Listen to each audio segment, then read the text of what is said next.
Hi everyone. My name's Nlitesa, as Kinza said. Maybe those of you who are jumping in now might not have heard. And yeah, it's really great to be in this space with you. Gunle, it was really wonderful to hear, to just get a sense of, some of the work that you guys are doing and the purpose and the objective that you're working towards.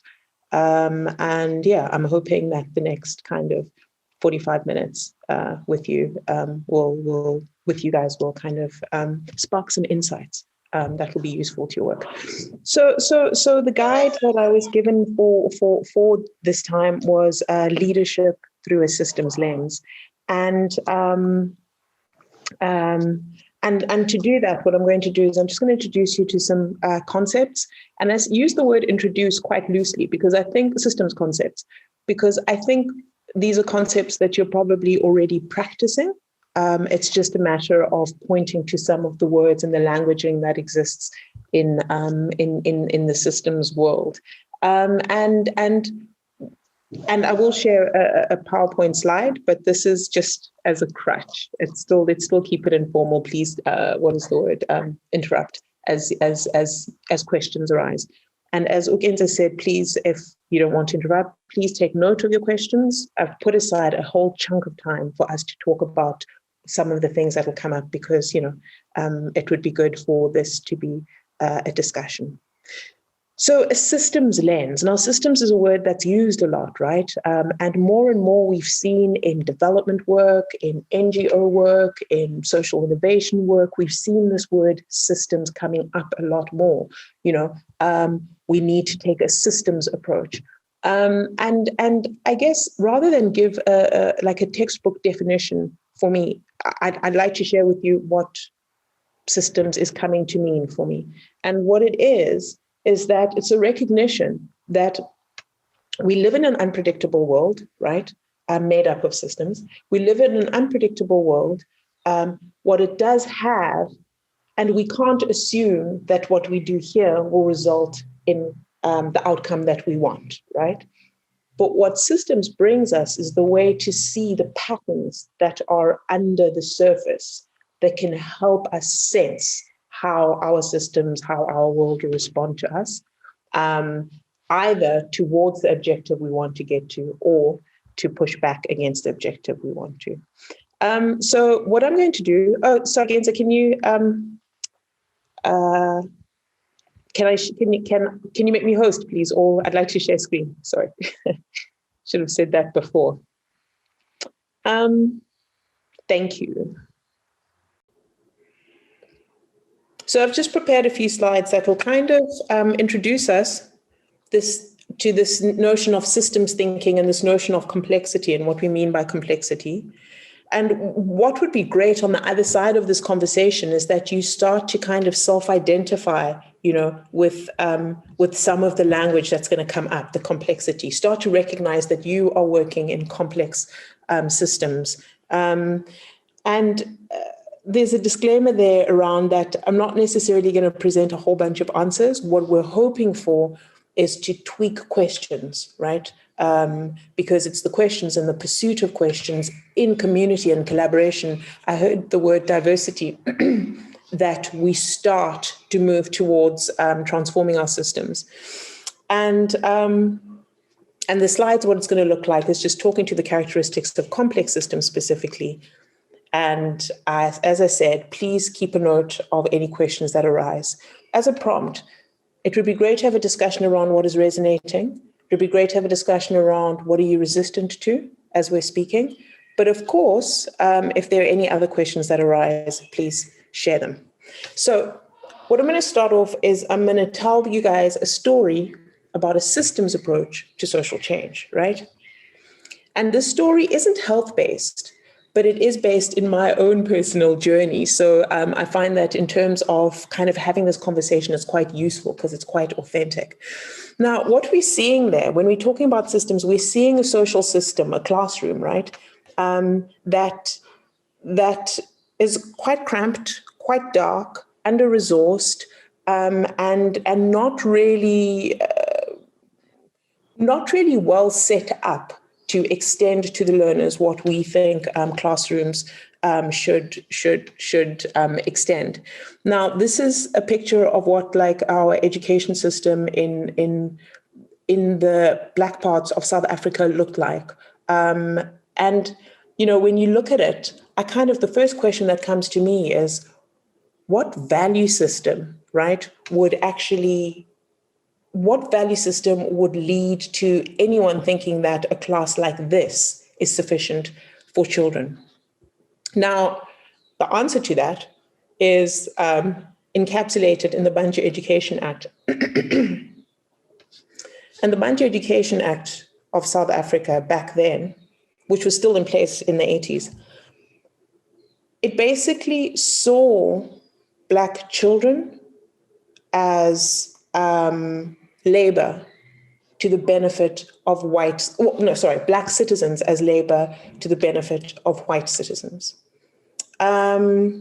It saw that educating the Bantu Black people, it did not make sense to educate them, us, beyond that level of labor, right?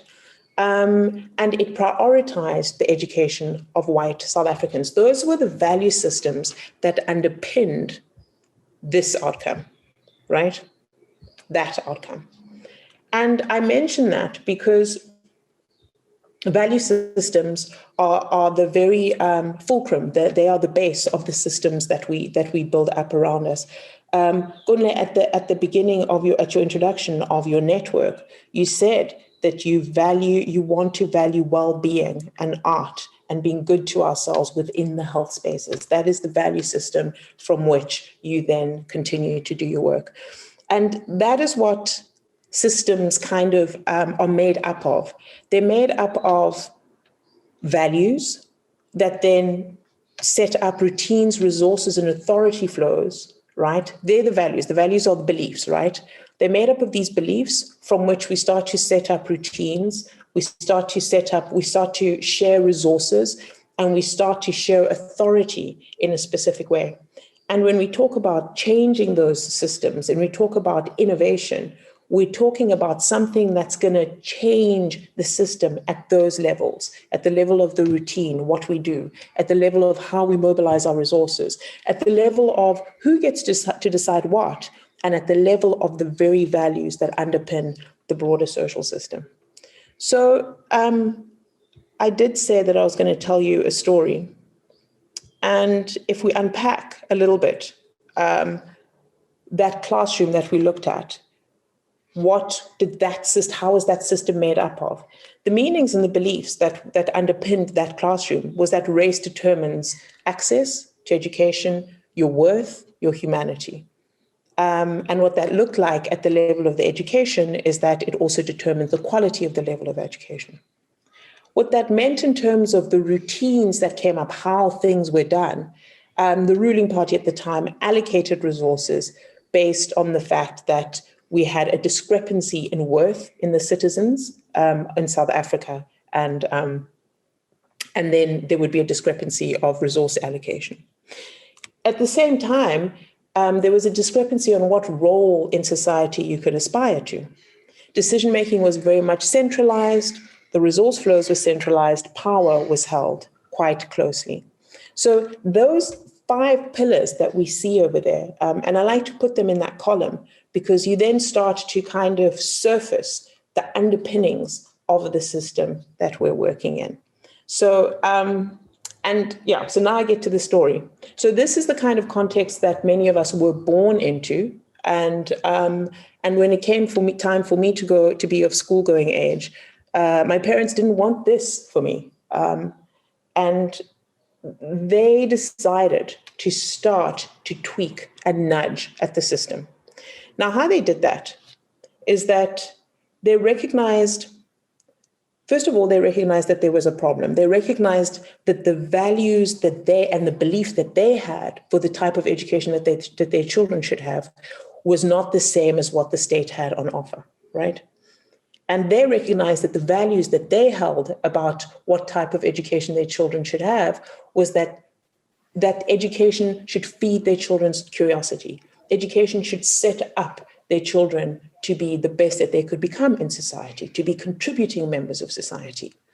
Now, based on that belief, they started to think, what teacher will help us actually get our children there, like set them off to a good start?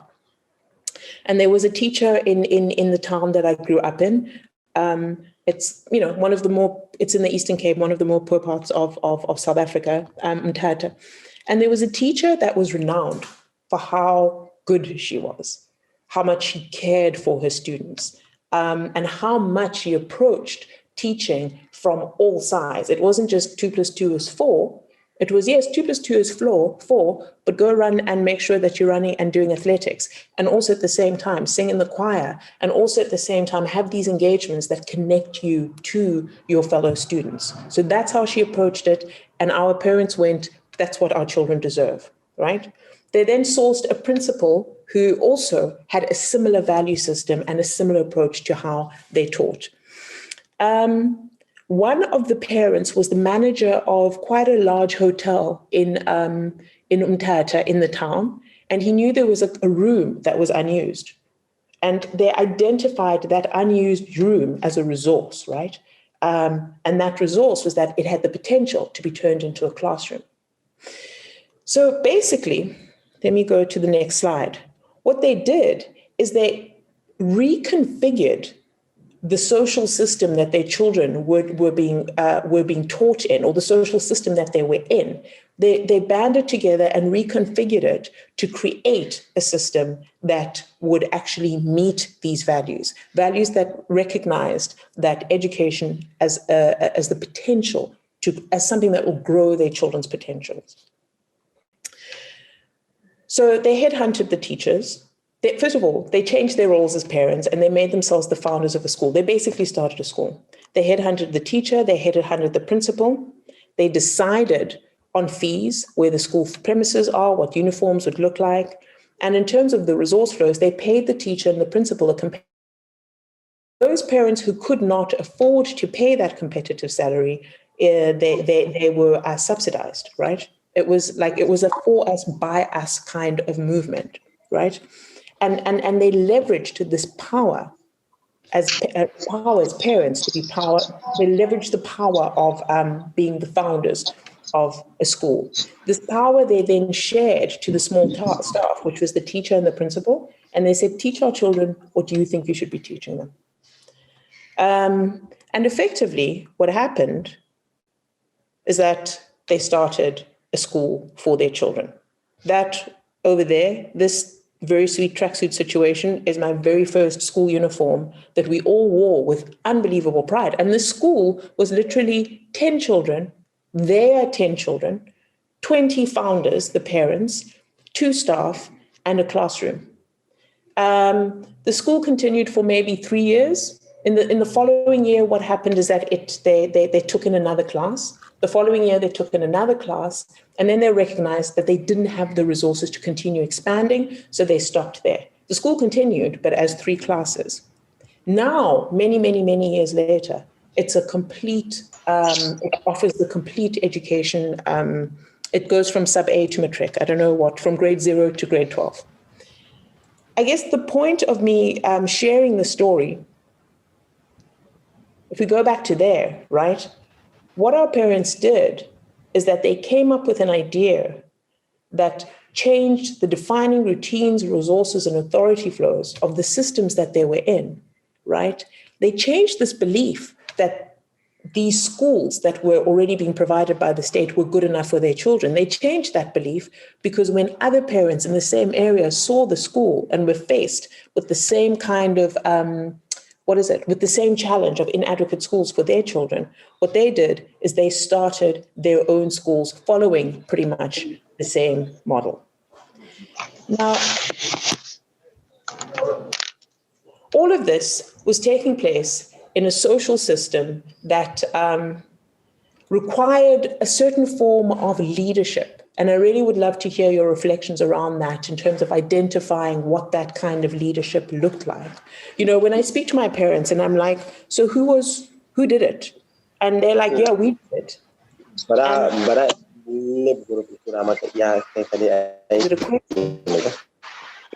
So in terms of, so when I asked them who did it, they were like, no, we did.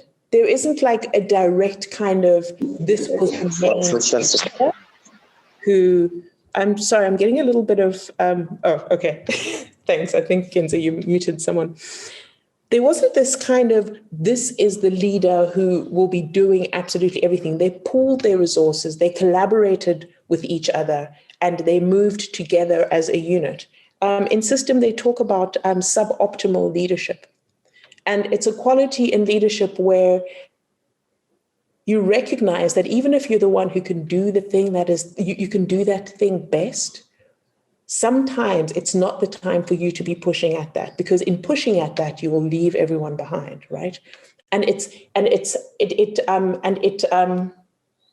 encourages us to develop the lens and the ability to read when your leadership needs to be suboptimal so that we can all move together towards the thing we all want.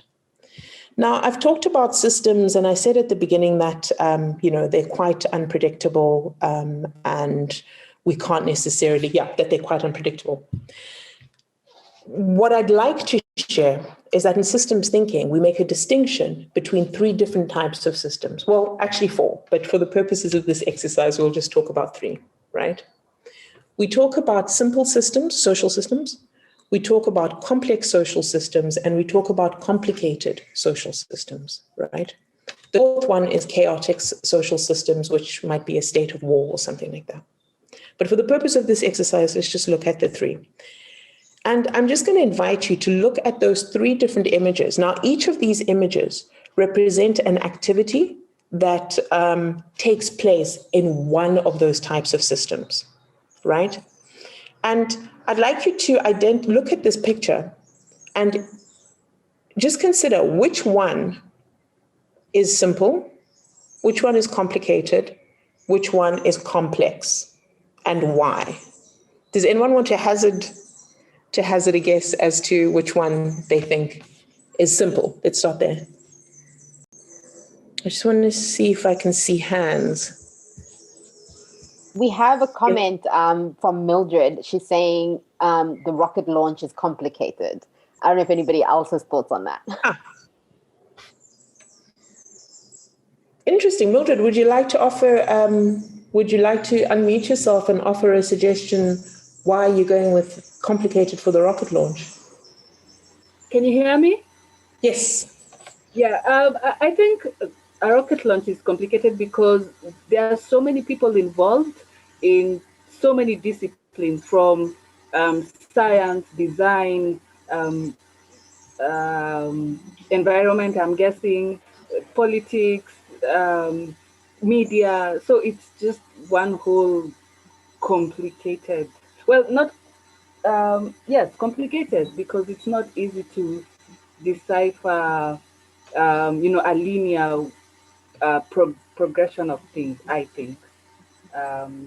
So, and not anyone can do it. There has to be specialized fields, and there's a hierarchy, and so to me, I think it's really complicated. That's exactly on point. and you spoke to, in your response, you spoke to two of the characteristics of complicated systems, right?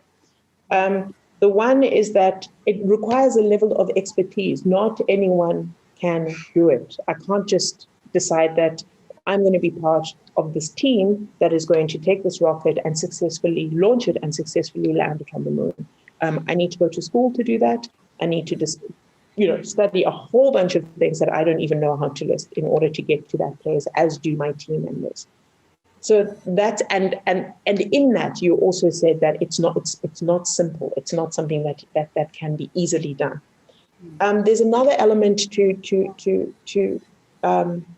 this system, the complicated system, which you have not mentioned, which is that but you touched on it. It can be done if you follow a very, very intricate and very dense set of instructions that you need to follow in sequence, and a lot of them happening adjacent at the same time. but you can do it to quite a good success rate. If we couldn't predict to quite a good success rate that we could successfully land a rocket to the moon, you'd probably have fewer launches happening.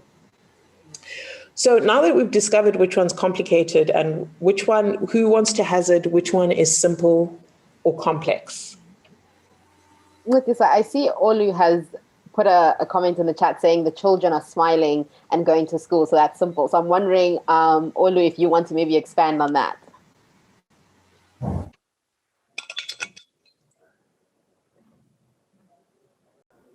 Olu, I don't know if you can hear us. If you want to maybe give us some explanation or background on why you think that one is simple, or anybody else, if maybe you also think it's simple. We have some contention here. So we've got one person saying this cake is simple and someone else saying the children smiling and going to school is simple. Perhaps let me also qualify what the pictures mean. The picture of the children, the objective there is raising a happy child who's going to contribute to society as an adult. And the cake is, it's just baking a yummy cake. Knowing that, does anyone want to change their suggestion or endorse it? Okay. Yeah. I'm going to go out on a limb and say all three are complicated because, again, I mean, on the surface, raising a child seems like an easy thing. Baking seems like an easy thing. But if you've never done it before, it's like a whole other world. Each of these three things has its own set of rules. And if you're an outsider, you will find it difficult. So I'm going to say all of them are complicated. What if I were to, does raising a child have a recipe book that if you follow will result in a successful child? Does baking a cake have a recipe that you follow will result in a successful cake? Baking a cake has a recipe, but then there are other factors. So you can have the recipe, but maybe you don't have, I'm thinking of the African setting. You don't even have an oven, or you have to get firewood, the ingredients, so there's the financial aspect. Baking cakes seems almost like a luxury for some people. That's why I'm saying it can be a complicated issue. Sure, got you. Let's assume in this context that you've got everything that you need. Okay. Then it's simple. Wonderful. That's hilarious. You were just like, so it's simple. And it's simple because, yes, you can follow a recipe. It has a set of instructions that if you follow them, you'll result in a cake. Maybe some people might bake a better cake than other people. Maybe, a chef might bake an amazing cake that compares favorably to what I might bake. But I'll still, if it's a simple recipe, or even if it's a complicated recipe, I'll still make a cake if I follow the instructions that will be borderline edible. Teresia has said raising children is quite longitudinal. Baking a cake is not as time consuming. So actually with the longitudinal word, I really like that. That starts to enter into this kind of space of complexity. So the complex one is the raising of the child. It appears to be quite simple, right? Because anyone does it. Not we all, but anyone can do it if they end up, having a child. But you're not necessarily going to successfully result in a child who is you're not going to result in a contributing member of society just because you do everything the right way. I mean, if you think about it, even in your families or, there are families where they'll do the same, they'll provide the same for both children. One becomes whatever, and the other one, becomes a doctor and the other one ends up in prison, right? And the reason for that is that what you're trying to do, which is raising a child, you're doing it in a complex system, right? Your child, you wake up, they go to school, and in that complex system, there's a whole bunch of different variables that are acting on that child. That child has relationships with the people on the street that they walk past. The child has relationships with the people on the bus that they drive with. There's relationships at school, relationships with their teacher, relationships with their subjects. Do you see what I'm saying? There's a lot of different points at which all the love and the goodness that you pour into a child could also be acted upon by other forces that you have absolutely no control over, right? So that kind of brings us closer to what we mean by a complex system. And if you look at that matrix, sorry, let me take that out. Doing an activity that happens in a simple system, if it's reproducible, if it has a recipe, right? Sorry about that. An activity that has a recipe, right? It doesn't require a lot of expertise. Like, think of me who cannot bake a cake. I see a recipe, I follow it, but what comes out is a cake. That activity is happening in a simple system. If a recipe will result in it, and you don't need a lot of expertise. Complicated requires a lot of expertise, right?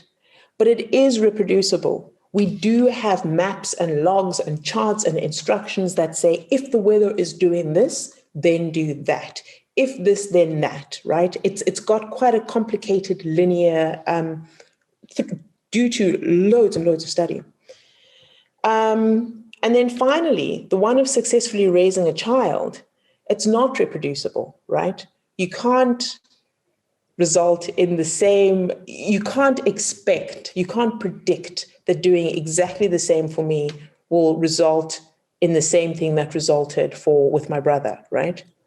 And expertise can be useful, but is not sufficient, right? So parents could be amazing, amazing parents. That in and of itself might not be enough, right?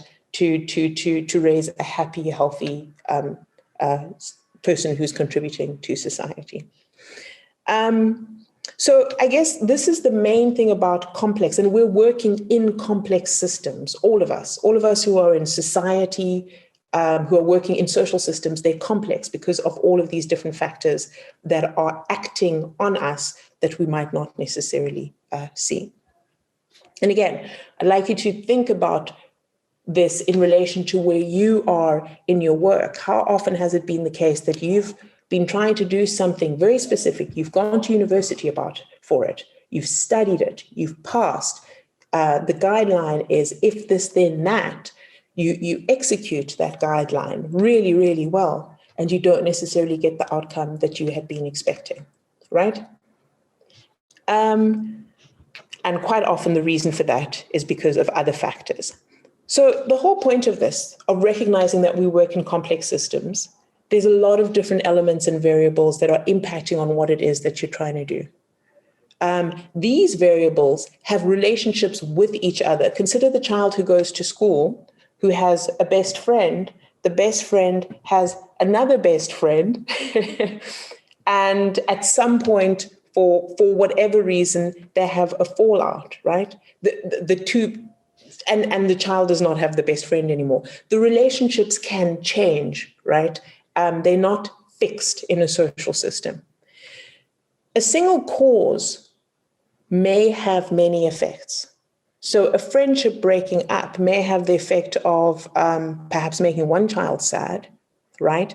But that sad child might be mean to the other child, right? And that child who's felt this person's been mean to me for no reason might fail their subjects. One cause may have many effects, just as one teacher who is really good to a classroom of children. If I think back of our classroom, I think our teacher who taught us at that time would have had no idea that one of the effects of the love that she poured into those classrooms would be, the first Black South African national hockey woman player. That was one of the outcomes, one of the effects of longitudinal, but one of the effects. a globally acknowledged musician from South Africa. She had no idea that would be one of the many effects. So one cause may have many effects, and one effect may have many causes. It might be caused by a whole bunch of different things. And as this says, these relationships change over time. So it's tricky to figure out how to work in that system. And then the final thing is that you work in these systems, not on them, right? And let's just go back to that thought of raising a child. You're raising a child, and as you raise that child, you yourself are changed as well. There's moments where you think there's moments where that child will bring you such new insights that you're actually transformed internally as well. You become a different person. So to work in complex systems, and the thing is, we've tended to assume and bring to our work and bring to our leadership styles this assumption that we are trained for this, we have the qualities that are required to do this. So if we apply this, then that will happen. It's quite a linear type of thinking. What complex systems require is a type of thinking that is not linear. What complex systems require is an openness for yourself to be transformed by what you're seeing as you work in the system, right? And what complex systems requires is a certain level of surrender and an acknowledgement that we actually aren't able to, that there's a limited amount of predictability that we can leverage in that system. So that's the so what of that. And the guidance is that there's little predictability. This is not to say don't do anything, but it is to say nudge, do what you can and pay attention to what is coming up, what is resulting as you're doing, as you're working, right? Pay attention to what's happening. And then if it means you need to kind of shift your course a little bit, then shift your course a little bit and then pay attention to what is happening. Again, this is something that you do in collaboration with a diverse bunch of people, because depending on where people are in the system, they might see something different, right? Which might be in opposition to you, but it's also an added insight. It gives you a better idea of the system. So as you act, as you nudge, act, check, and do this in community. And the second part is to be prepared to be transformed as you work to transform the systems that you work in.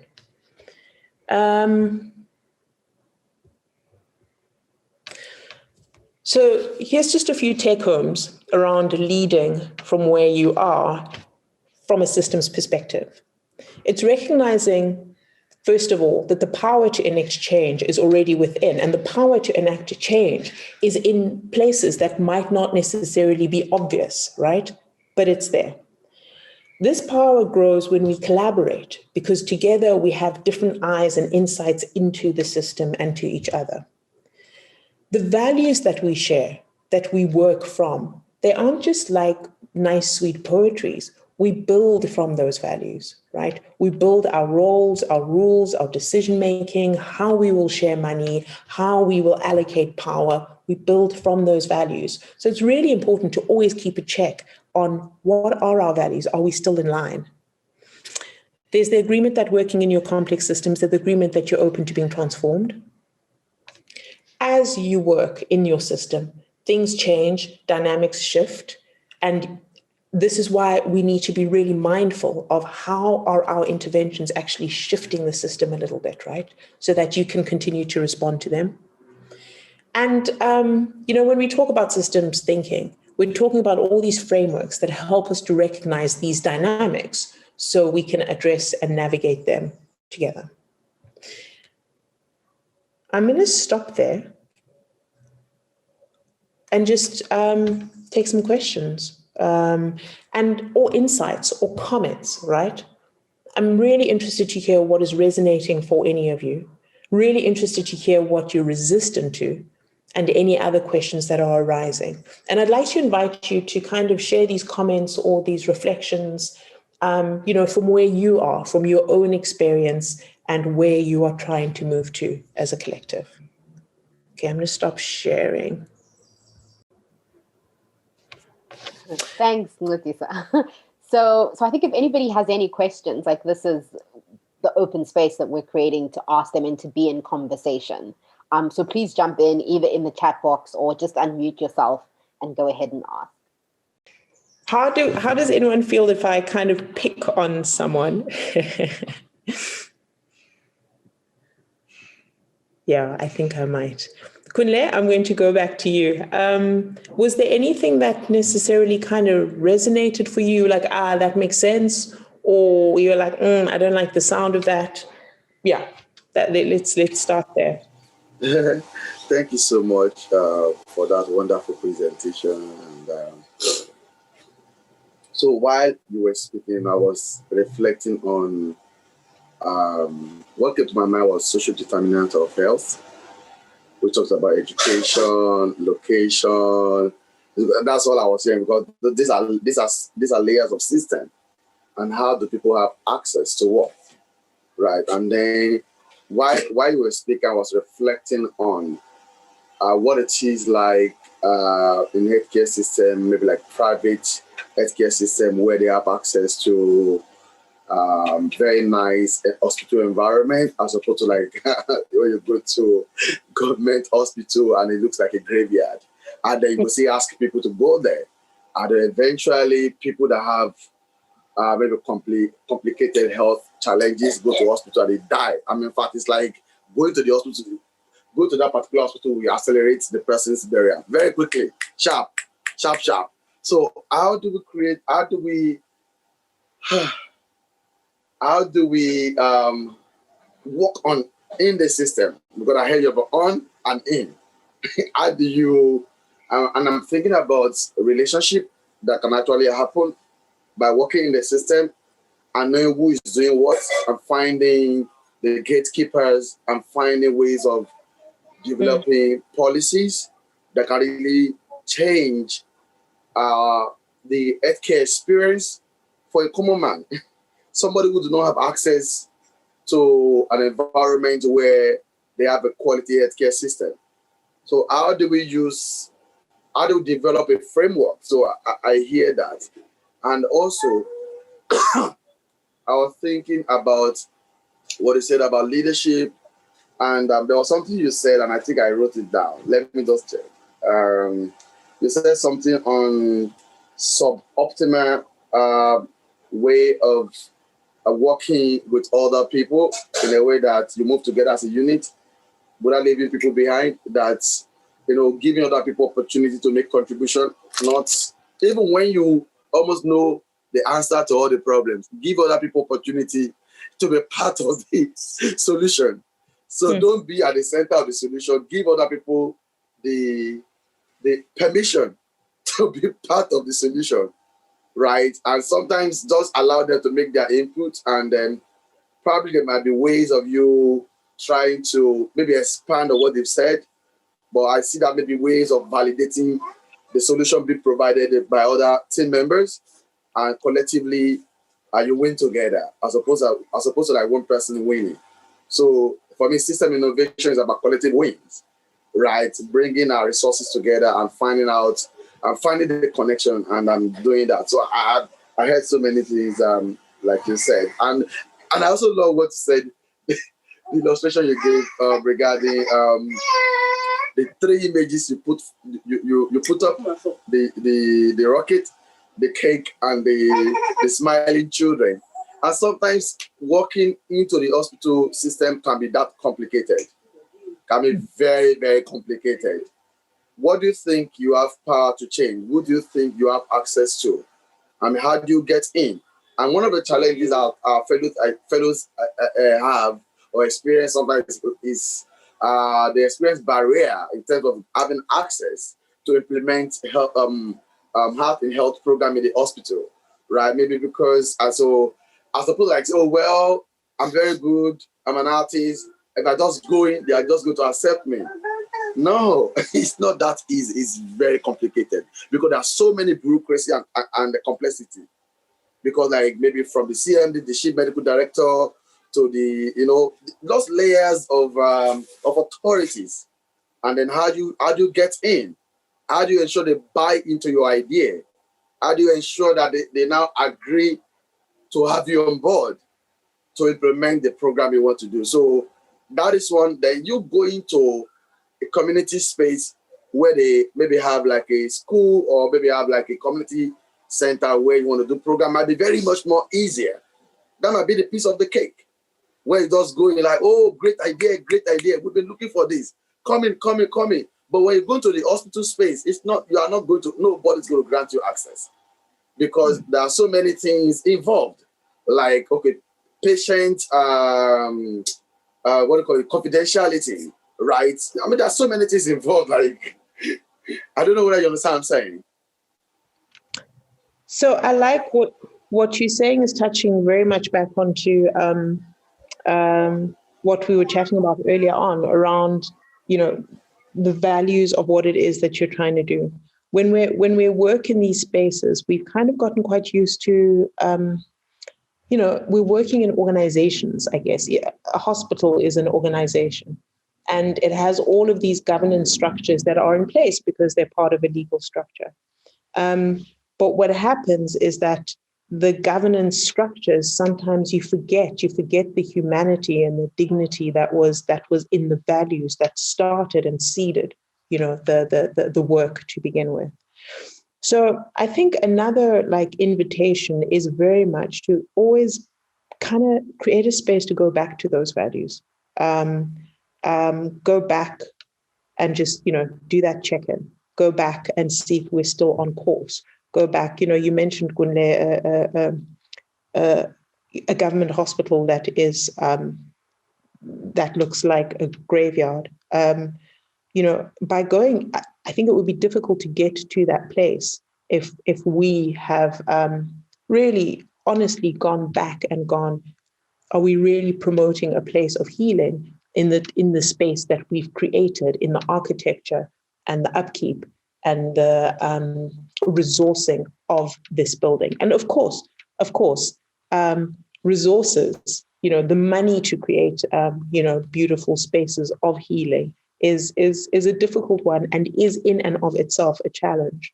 But going back to that question gives us the opportunity to identify that, okay, we've kind of gone off course in terms of this.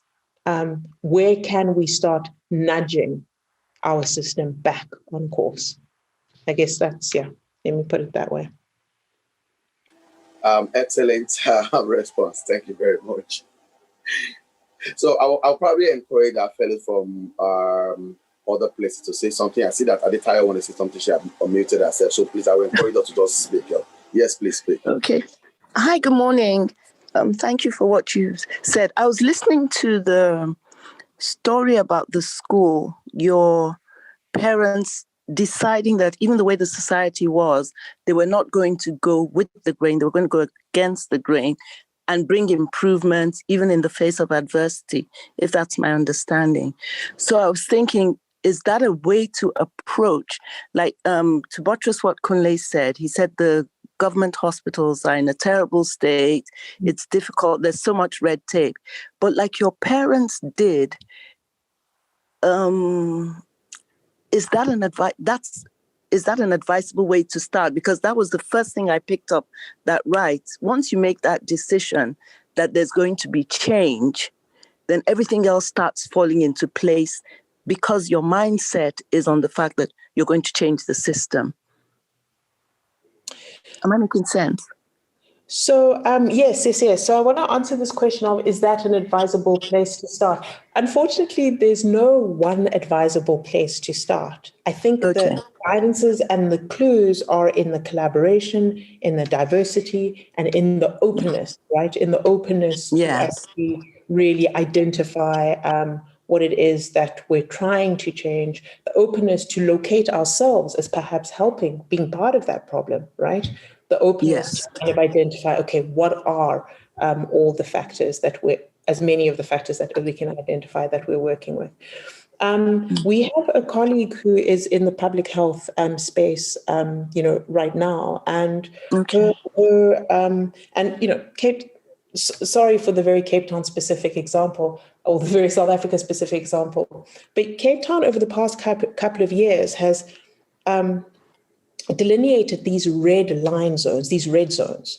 And these red zones are geographical spaces that ambulances and paramedics don't go into because of them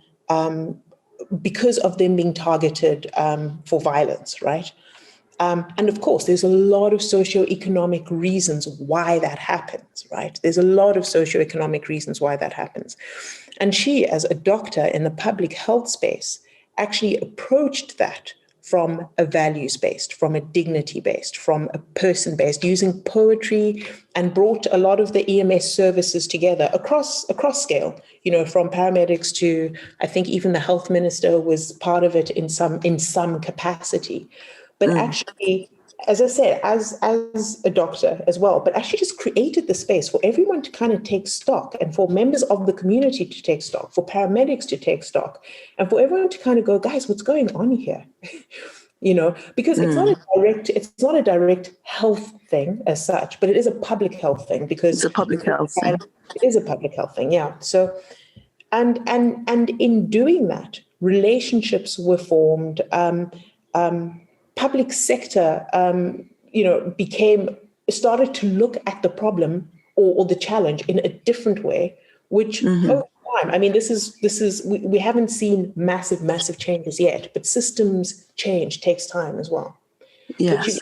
Important public health officials who are looking at the challenge in a different way, seeing the humans who are part of it, trying to find ways in which they can start to appeal to people rather than to set up policy that appeals and builds from strength rather than being punitive, right? Yes. So rather than just punishing people who are acting in a way that they themselves might perceive that there might not be another choice.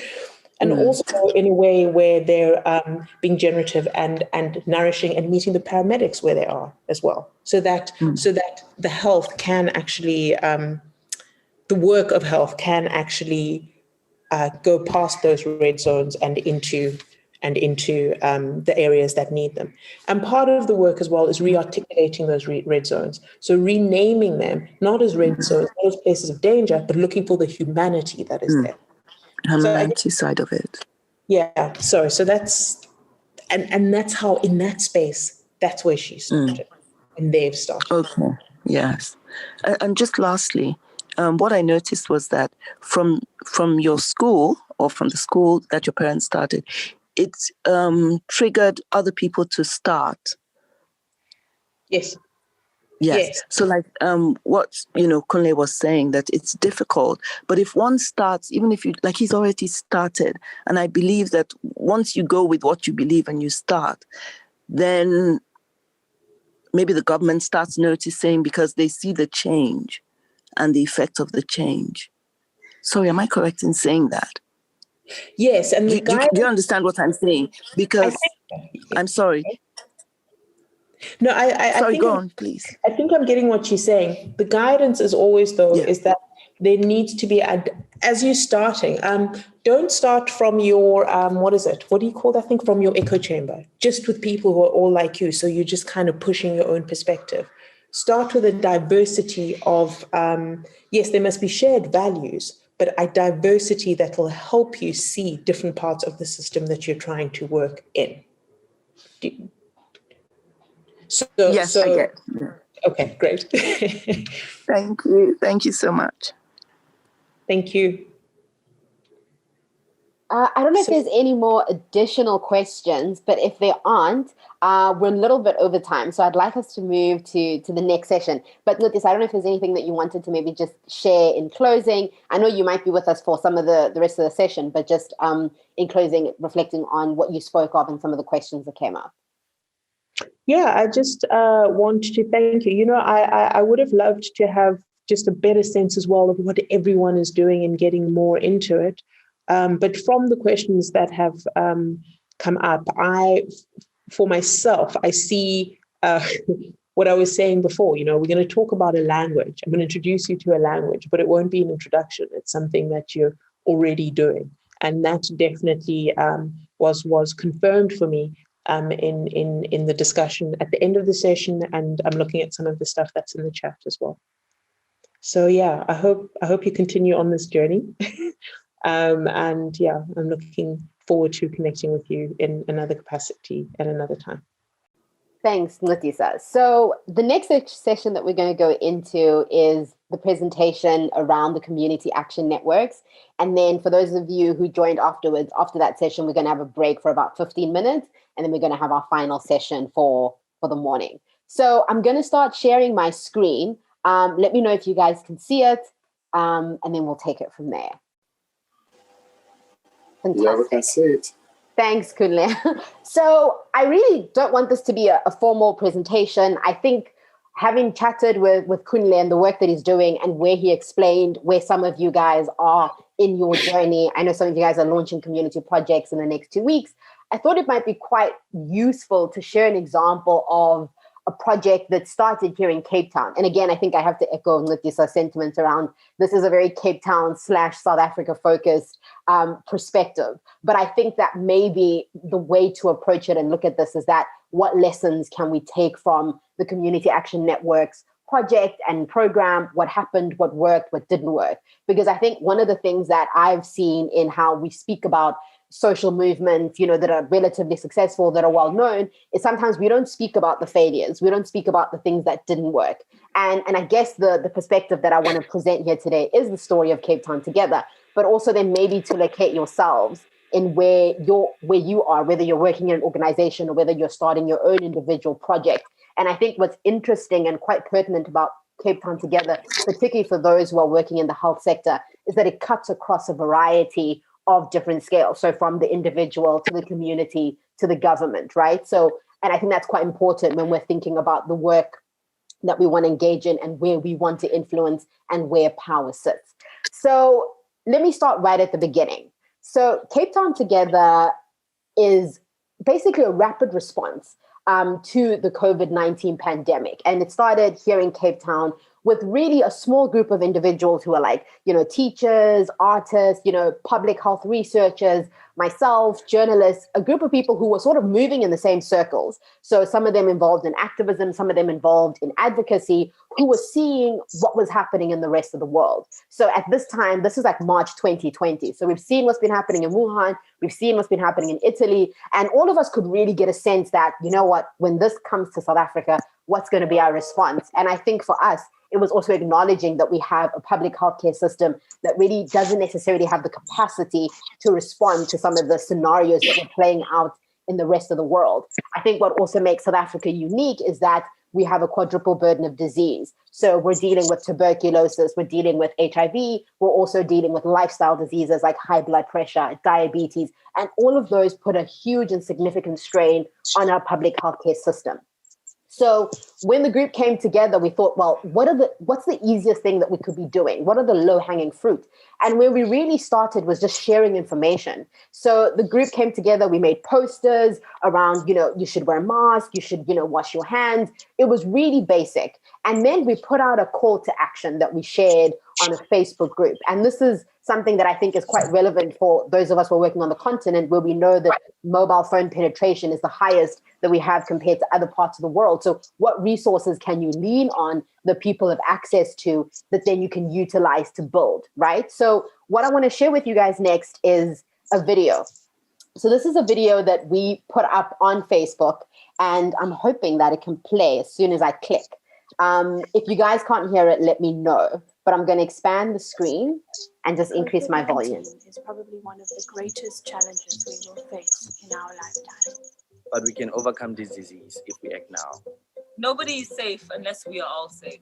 Cape Town Together is a community response to the COVID-19 pandemic. We are a growing platform from all corners of the city, from public health professionals, community organizers, artists, and many more. The next 10 days are critical. We need to work safely and responsibly. This can be through spreading accurate information, or volunteering to fetch groceries for elderly neighbors. You could be making phone calls. The voice is going. Or setting up a hand washing station on your street. This is just some of the work we can do now to support the frontline work of government and healthcare workers. Over the next 10 years, the world can change the face of this outbreak. We need to work together to flatten the curve. The voice is gone. new infections so that we don't overload our healthcare system. To get involved, join our Facebook group called Cape Town Together right now to start sharing ideas. Sign up there and join a community action group or download a starter pack and start your own today. Okay, so I think some of you were struggling to hear the sound, but I hope that you were able to read the comments that were coming up on the side. But I think for me, what was most important about this video and what we did was, COVID-19. oh, sorry, let me go to slide 3. There we go. So sorry about that. So when that video was made, it was, I think, middle of March. I think it was about a week before our President Cyril Ramaphosa announced the national lockdown. So you can hear some of the things that we're talking about being safe, about spreading, the correct information, and that the next 10 days are quite critical. And this was a lot because of the information that was coming out from public health researchers about flattening the curve. So we figured if people had the right information, then we'd be able to ensure that we reduce the spread of the virus. And that was basically where we started. And we shared that video on Facebook. And within about 3 weeks, we had about close to 1,000 volunteers who had signed up to participate in Cape Town Together. And what we did after that is that we formed community action networks. So Cape Town Together, you can kind of think about it as this unit that would support community action networks. And community action networks, in like a simple explanation, are nodes that exist at the neighborhood level. So let's say, for example, I'm based in Durbanville in the northern suburbs of Cape Town. So the community action network that started here was people organizing on WhatsApp. So maybe you know somebody down the street, somebody in your church, or you know some of the parents that also go to your kids' schools, and you all collect each other on or connect with each other on WhatsApp, and you start sharing information. So all of the posters that we started designing, the starter pack that we had developed, which was basically bringing together different information around how to wash your hands safely, how to utilize public transport safely, and we started sharing that information. But what then happened over the next couple of weeks was basically an explosion of community action networks, what we call CANs, across the city. And I think in under a month, we had close to about 70 or 80 CANs spread out throughout the city. And why this was particularly important for us is because we knew that the impact of COVID-19 wouldn't affect our society the same way. Because of, marginalized group, the social determinants of health that Kune was speaking about, we all know that individuals that were living in poorer communities, individuals that didn't have access to, resources, that they would be hardest hit by the pandemic. I think one of the things that was quite, evident for me was that I work in an office environment. So when we went into lockdown, our center said, hey, everybody work from home. We're fortunate enough to be in positions where we could afford data to be able to, work at home and still have access to our computers and still be able to relatively work, right? But for a majority of South Africans, that was not the reality. Some people were essential workers, so they still had to go to work. We still had people who maybe they wanted to self-isolate because maybe they'd been exposed. But if you're living in a one-room shack somewhere, you might not necessarily be able to do that because you're sharing that one room with multiple family members. And I know that these are probably stories that you guys are also familiar with, considering the various environments that we're working in. So that spoke directly to the image that I have in front of my screen here. And that is, it's basically a map that showed in Cape Town specifically which communities would be at risk, right? So the ones that are in orange and red, those are communities that were most likely to be highly vulnerable or extremely vulnerable to either contracting the virus or being negatively affected by some of the elements of, COVID-19, whether it was job loss, food insecurity, having family members pass on. And what's so interesting about this map is that if you took this map and mapped it onto some of our socioeconomic indicators, it would be like for like. So in places where you have the lowest educational outcomes, the poorest health outcomes, you would actually find that this map aligns quite closely to it. So what was so important about the community action networks was that when they started sort of popping off across the city, they were popping off in areas that absolutely needed this kind of an intervention, where, street champions were saying, listen, we know that parents are at home with their children. We know that some people are thinking about how do they send their kids to school, but also remain safe, yet we don't have information for how to do that. So people in their own neighborhood started, sharing information around how do you teach your child safely if you don't have access to the internet, but you can actually start a resource. that can be distributed within the network. And what was also amazing was that because the network was so diverse, and I think this harkens back to what Letisa was saying a little bit earlier around not working in your own echo chamber, is that different people were able to bring in different skills that the entire network was able to leverage off of. And I think for me, that's probably one of the most critical elements from that collective of individuals. So what I have now on my screen is the logo that we had. So this logo we didn't start off with. This logo only came, I think, about maybe 4 or 5 weeks into it, once we realized that actually the information, the posters, the pamphlets, the starter packs that we were distributing in, transport nodes, in different locations, in local shops, people were actually sharing that on WhatsApp. People were actually sharing it with each other on Facebook. And we recognized that we needed to have some sort of legitimacy with the information that we were putting out there. So this ended up becoming something, I think we had a designer who was within the network who was able to pull this together for us. And bear in mind, at this stage, we had spent zero money on anything that we were doing. It was either the network itself from the community action networks, people volunteering their own time, somebody saying, hey, I have a printer, I run a printing business, you can come print your pamphlets here. So we were literally leveraging off of the resources that we had. So it was quite a unique way, I think, to think about resource mobilization if you're not in a position where you can get funded externally. And you must remember at this time, government is sort of trying to figure out what are they going to be saying to the public, where are they going to be putting in their efforts. So nobody really was paying attention to community action networks when we started.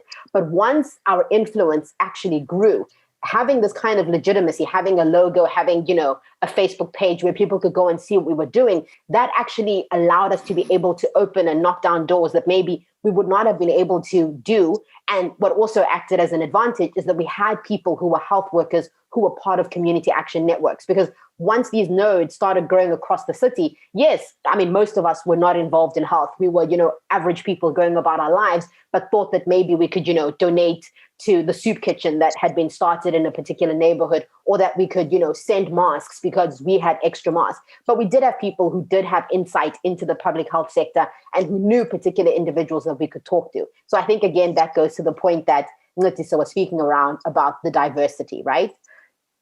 So I wanted to highlight what are some of the things that were actually unique about us. So what I have here it will be my left, the image. So this is a bit of an old image, but we actually later on, once we, sort of established ourselves a little bit more formally, we actually mapped out where were all of our community action networks.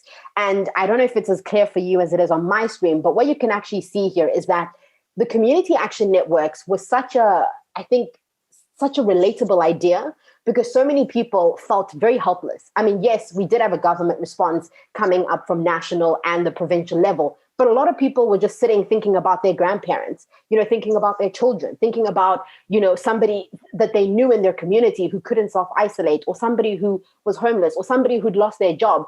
And we were thinking, well, what can we do? How do we support those individuals? What resources can we pull together?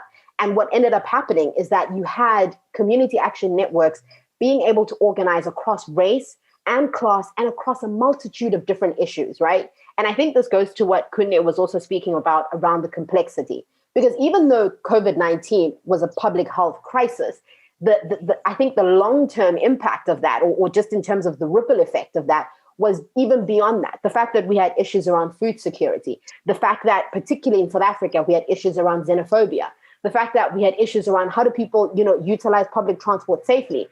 These were all issues that ended up impacting the government's response to COVID-19. I remember at some point, there was also an issue around whether or not people who were occupying land in Cape Town. So Cape Town is quite an interesting city. A lot of people come here seeking, better economic opportunity. So what you'll find is that on the external parts of the city, you have a lot of informal settlements. And the city usually refuses to service those areas. And by service, I mean provide water, provide, basic sanitation, etc. So what also ended up happening is that even though government was saying, everybody wash your hands, stay 2 meters apart from each other, but in a lot of these informal settlements, people were sharing, like 20 households would be sharing one tap. And here's the real killer. In some of those sections, some of that water had been shut down. In some of those neighborhoods, there hadn't been water for like weeks. So people weren't able to actually wash their hands. And if you were fortunate enough to have a tap that you were sharing with multiple households, there was no way you guys were going to be, standing 2 meters apart to access that tap. There was no way to ensure that you were actually, cleaning those surfaces because everybody's using the same tap. So these were the kinds of issues that came up. So part of the work that we then did as the community action networks was some of the cans. So for example, the Kailicha can had a lot of activists who were involved in a number of civil society organizations, and they actually protested. They did, a socially distanced protest in the city of Cape Town, demanding that the city of Cape Town provide water to informal settlements that didn't have access to water. And the city pushed back, as it does. And they were like, no, this is, illegally occupied land. Nobody really knows what that means. And we're refusing to actually provide water. But because of the reputation and the fact that we were able to galvanize and leverage off of what they were doing and showcase that on Facebook and have people write articles about it and people go on radio and talk about it, the city ended up then bringing in JoJo tanks into that particular informal settlement so that people would have access to water.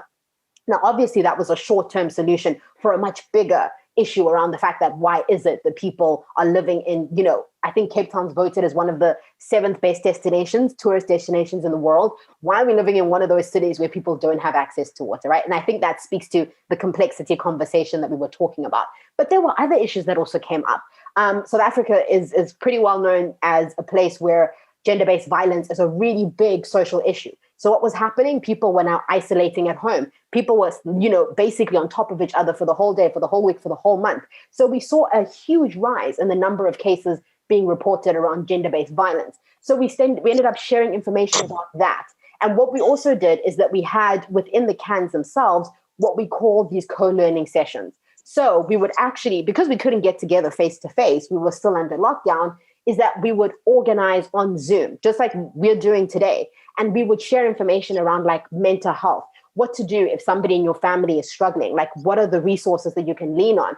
And because everybody within the network and across Cape Town had links to different organizations, had links to different individuals, we were able to actually connect people who needed help. We're able to say, okay, great, you need a place to stay. Your home currently isn't safe right now. Which organizations do we know in the city are able to accommodate women and children who are coming from a home that is where they're being abused? How do we ensure that they're able to go there safely? And by that stage, because the network was so big, people were actually able to either donate either physical cash or donate a resource. So to say, okay, great, how do we get you from point A to point B? Do we either send you money? Do we get an Uber to come pick you up? What are our different options? But I think that just goes to show that there's no limit in the kind of work that you can do when you bring together different individuals who might not necessarily be coming from the same background, the same economic class as you, the same educational background, but bring in their different skills. So that's how Cape Town Together ended up spreading across the city. And this is actually something that I wanted to show you. This was one of the Zoom sessions that we had. I don't even remember what meeting this was. But in the first couple of weeks of the pandemic, whoever was available, we would meet every single day at 6 p.m. and we would have a meeting. And the meeting would be about what are the biggest issues that are coming up? Where can community actions, take place, can act? What interventions are actually needed? And what ended up happening is that the information that we were collecting in these day-to-day meetings were able to inform what the rest of the network was able to do. So we were able to share that. So somebody would say, hey, listen, somebody in my neighborhood doesn't have food. And then somebody from a different can would be like, okay, great, I'm going to send you a food voucher so that you can send it to that family. And I mean, I'm not saying we were able to solve everybody's issues everywhere. There were times when we did have limited resources, when it was just really above our own, for lack of a better word, pay grade and our ability to intervene. But within I suppose you could say, the resources that we did have access to, we were able to act, right? And I think maybe that has lessons for all of us who are thinking about community-based projects and where it's best to intervene, right? And then one of the things that I did want to share was that where the community action networks, and this is just my own sort of personal takeaway, were able to have probably the biggest impact was how we were able to engage with government. So I want to share this video with you guys. Again, I'm sorry if the sound doesn't come through, but there are closed captions right at the bottom of the video. So I'm going to play the video. It's about two minutes long. But I think what I want us to draw out is some of the challenges that are spoken about in this video. Okay. On the 23rd of March 2020, President Cyril Ramaphosa announced a national lockdown. But what does this mean for poor and working class people in informal settlements? Can the voice be increased? Can the voice be increased? Can you hear that? Yeah, it's better now. 961 into eyabangela uba ndize apha kukufuna ukuzimela kuba abantwana bayakhula. Amanzi asinawo apha e-island. Amanzi siwakha Somerset taxi rank. So sithatha ixesha elide kakhulu noba yi-2 kilometers xa ndicinga uba yi-15 minutes ukuya mna mntu kungakwazi uzihambela kakuhle. Njengoba kuzawuba khona i-shutdown ngoLwesine kuzawuba nzima kakhulu ukuthi kuba kufuneke siphumile sathatha iwalk kuyokha amanzi. So kuzawuba nzima kakhulu. Can you translate that for us, right? Sisifo esiye safika sihlasela abantu umntu wonke asikhethanga abani. Isicelo sam kumongameli njengoba esithi masisebenzise amanzi sihlambe izandla kunzima kakhulu ukuba singafumana amanzi. Kukude emanzini and kufuneka sihlambile izandla siphinde siwachithele amanzi. Bendingacela ukuba umongameli asibonalela ngamanzi kuba siyasokola kakhulu kule ndawo sihlala kuyo. Igama lam ndinguNonceba Ndlebe, ndingomnye weenkokheli zalapha e-Island.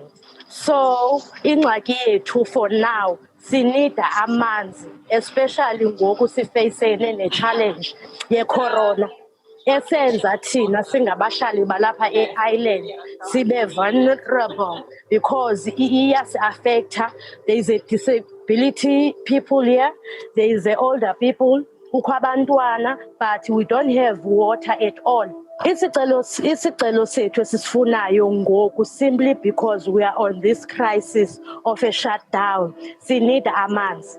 Amanzi siwanidayo. We don't really need taps so that they are going to tell us we must wait a long process. What we need for now as urgency and emergency, we need i-Jojo tanks so that wonke umuntu azokwazi into yoba akhuseleke kule virus sifeyisile nayo ngalo mzuzu.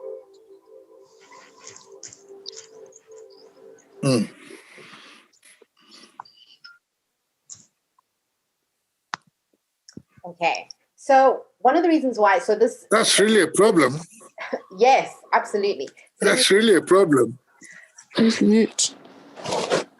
So one of the reasons why I wanted to share that video, obviously, with you guys is to illustrate, right, the fact that even though we're talking about this public healthcare crisis, within informal settlements in South Africa, this is what they're faced with. And this is not to say that, On the 23rd of March 2020, President Cyril Ramaphosa announced a national lockdown. But what does this mean for poor and working class people? Sorry about that. Let me move on to the next slide and share that with you. But basically what this illustrated to us was that, yes, this was a public health crisis, but actually there were so many other factors at play. So this goes to the complexity issue that needed to be addressed. And I think I have to emphasize that the community action networks, when they spread out across the city, they were also organized in really wealthy neighborhoods like Sea Point, Rondebosch, etc. But I think what I felt as the greatest impact was highlighting how these different neighborhoods, whether it was the wealthiest neighborhood and the poorest neighborhood in Cape Town, could actually share resources, could actually share information, and could support one another. I think one of the slogans that we came up with was solidarity, not charity, when we were working together.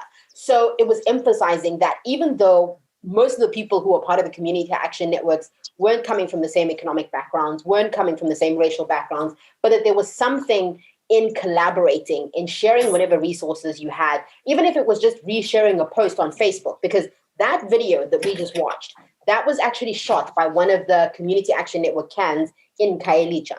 And by actually showing and bringing, I think, attention to the issue, we were able to challenge the city. We were able to, I think before I showed you the video, we're able to bring together people who are working in government to say, hey, look, this is what's actually happening. So even though you have this big provincial strategic plan, but actually, do you have a plan to deal with the water? How are you actually going to assist those citizens who can't access that basic resource? And on the back of that, we were then able to meet with a number of senior leaders within the Western Cape Public Health Department and share some of the information that was coming from the community action networks. So you remember I spoke a little bit earlier about our day-to-day meetings that we were having. What that allowed us to do was really to collect what we called collective intelligence. And that was recognizing that the power of the community action networks lied in the fact that we could easily go to the Department of Health and say, these are the 10 biggest issues that you're not addressing. How are you going to go about addressing them? What also became quite pertinent for us was what was in the tracking and tracing that the Department of Health was doing. They were able to collaborate with some of the community action networks to be able to identify individuals who either needed to self-isolate in a safe way, so they weren't able to self-isolate at home, or individuals who didn't have access to testing, even though they had been recently exposed to COVID-19. So this was way back when the government was still testing everybody. Currently, during the second wave, we moved away from that strategy. But basically, I think that was probably the biggest power of the community action networks. And what I have here on the screen are some of the posters that we developed as a group. So obviously here, they're in English, but what we did do is that for each poster, we translated it into Afrikaans, and then we also translated it into Xhosa, which are two commonly spoken languages in the Western Cape. And these posters still exist on our Facebook page. People still download them. And I think for us, it's really exciting to see the longevity and the impact of that work. And then in closing, I want to speak about what were the principles, and this is from our own reflections, that we thought made the community action networks work. So the first one is exactly what I was talking about right now, the collective intelligence. Don't underestimate the knowledge that people have and the knowledge that people hold, right?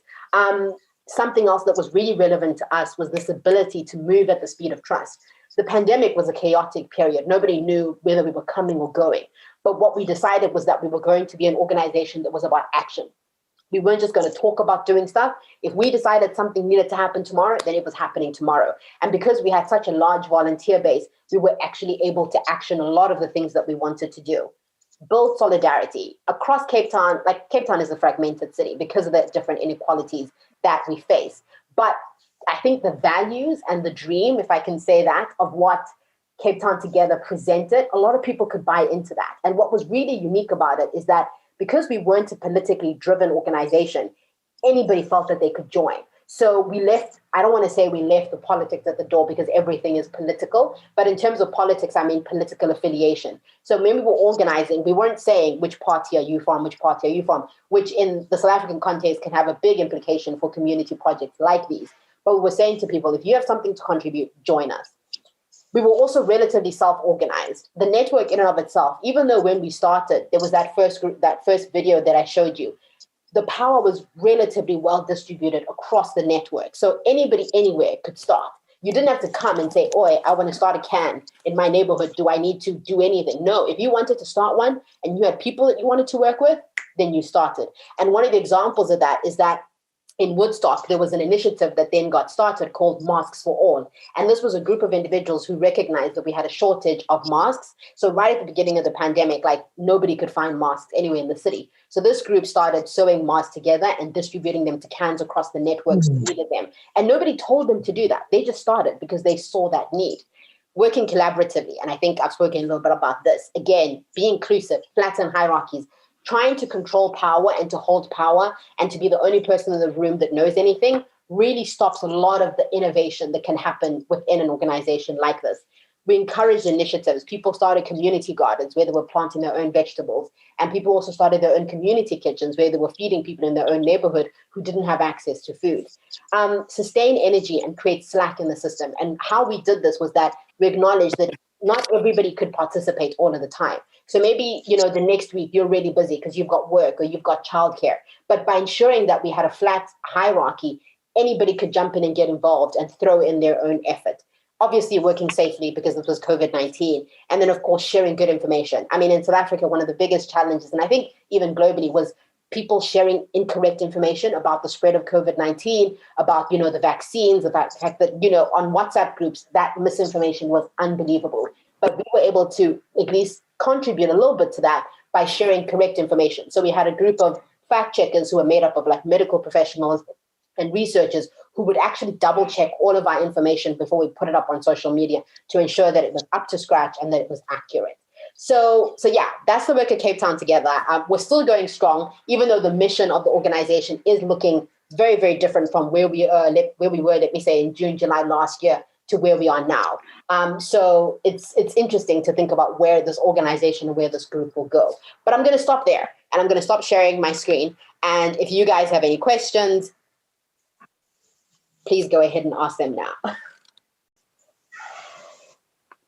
Well, it's not actually a question, but I think the community you have is very good. It's easily to be convinced with what we were doing than what we have in Nigeria, and especially in the eastern part.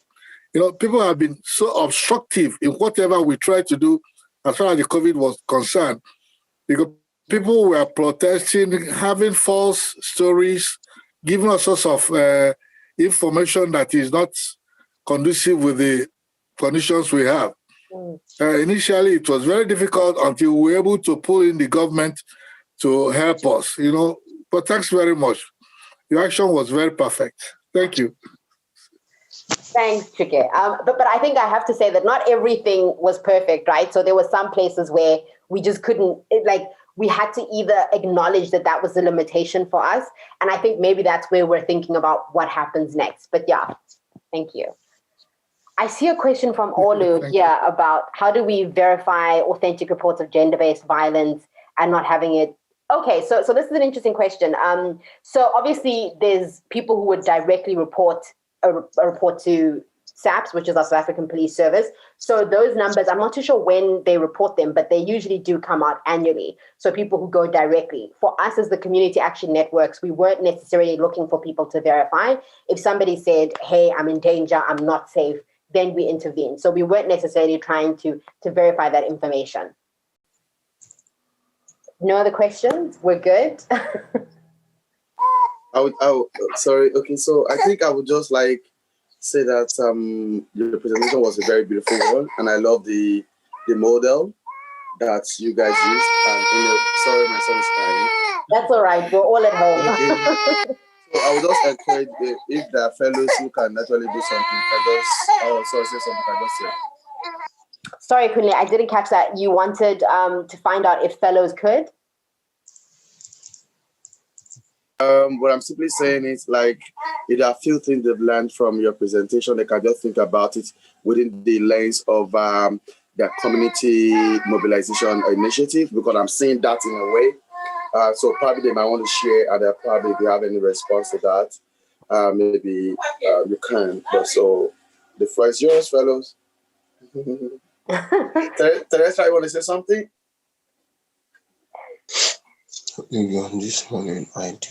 I could not get what you were saying, but did you say to introduce what we're doing?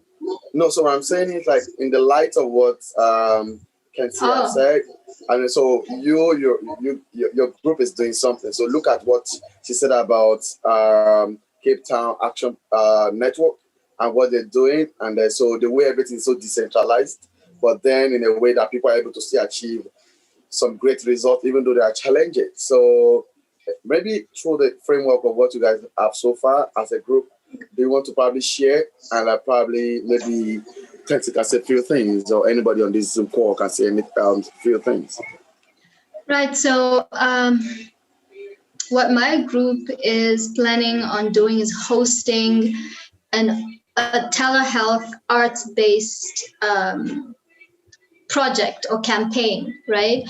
And we want to target children who are dealing with depression and potentially counselors at an organization to do something like an arts occupation-based project with them as well to alleviate stress and for stress management as well, because I know that the same with in South Africa, how the gender-based violence numbers are just skyrocketing. It's the same here, and we are planning on approaching Lifeline Childline Namibia here. I'll be talking with the program manager on Thursday, and we basically want to host activities such as read aloud sessions, paintings, origami creation, and also nutritionally based health education. And so that's an overview of what we're doing. I'm excited, but this it's quite a project. It's quite a challenge as well, trying to get everyone to work together. And with what someone said early on in the presentation, not being as a leader the only one pushing everything, and having the patience to hear from other people. Yeah, from hearing from other people, letting people contribute. So that's what we have right now. Yes. That's perfect. Thanks for sharing that, Teresa. And I think maybe just in closing to that is to say, wherever you are, just start. I think for me, that was the biggest lesson of Cape Town Together, because none of us knew what was going to happen, what was going to be the long-term impact. But once you start, other people will see what you're doing and they might, get involved. Other people might not, that's the reality of working in the space, but others might. And that energy can galvanize you to make connections with other people. So I think we'll bring this session to a close. And some of you guys have been with us since like the very beginning. So let's take a break. We're going to take a 15-minute break. So I'm just going to round up and say, let's come back at 10:05, I think your time. And then we'll go into the last session with Katusha, my colleague, who will be speaking around health innovation projects and some of the exciting work that she's been doing on the continent, which I think will be quite relevant to all of us here today. So I'll see you guys at 10:05. And when you come back, bring back something that you can share with us on screen that represents the space that you're in. It can be anything you want, it can be your cup of tea, whatever, but we'd like to see some of that. Okay. I'll see you guys. Thank you. Thank you. So I asked everybody to bring one item from your space that you can share with us. So if you don't feel comfortable sharing, no pressure, but it will be amazing to hear from a few of you guys. I'll get started and I'll share my item around about the space that I'm in. And I've got with me a little candle. So I keep candles on my bedside table. I don't know if some of you guys know, in South Africa, we sometimes have rolling blackouts. So you'll be just, doing whatever, then the electricity is gone. So having a candle right next to your bedside table, very useful, especially at night. This one's a scented one, so at least it smells nice too. But yeah, so I don't know if maybe other people would like to share what's in their space and maybe what's giving them joy today. Yes, I'd like to share. It's right here on the wall. I don't know that you can see it. It's a scarf, but there's actually a butterfly. So I love butterflies because they speak of, they were in a cocoon and now they are pretty and free. So that's why it's in my space. That's lovely. That's lovely. Does anybody else want to share what's in their space? Teresa, I think I see your lips moving. Go ahead. So I love, what do you call it? Gherkins? Jerkins? I don't know. So I recycle the gherkin to make a jar of water just to remind myself that I have to drink water. So this is what I'm having right now for my morning cleanse.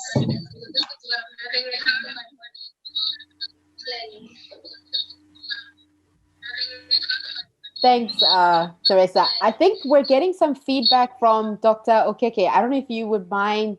There we go. That's fantastic. Does anybody else want to share one last round before I hand over to my colleague, Katusha?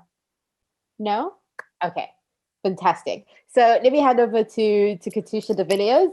For those of you who maybe weren't with us in the morning, I did briefly introduce Katusha, and I think I mentioned that Katusha is currently the Health Systems Innovation Lead at the Bertha Center. She's also worked on a really exciting project at Groote Schuur, which is one of the big hospitals here in Cape Town, called an Innovation Hub. She's also been involved in the Social Innovation Health Initiative, with other international partners like Makere University, the University of Malawi, and the London School of Tropical Hygiene. Before joining the Bertha Center, Katusha did work in management consulting, but she has a lot of experience in the health space, which is why I thought her perspective and her experience around her work on the continent will be quite interesting for some of us today. And Katusha, I'll hand over to you. Thanks so much, Kansei. If you could also just let me have screen sharing powers, that would be great. And I'll share a thing about my space is incense. This year I've started meditating.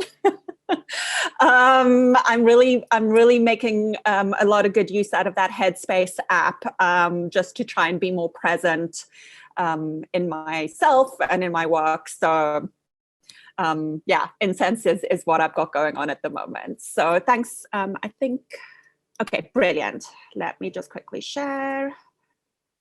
Hopefully you can all see that. Yes. Okay, great.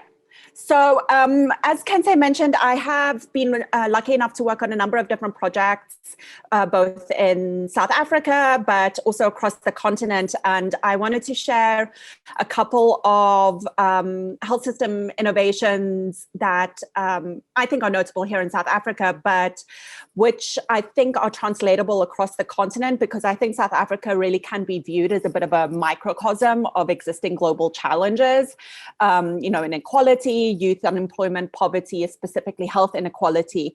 And I think, while these are very overwhelming issues, South Africa is lucky enough to have a really strong infrastructure. We have media freedom, we have an active civil society, and a relatively robust economy.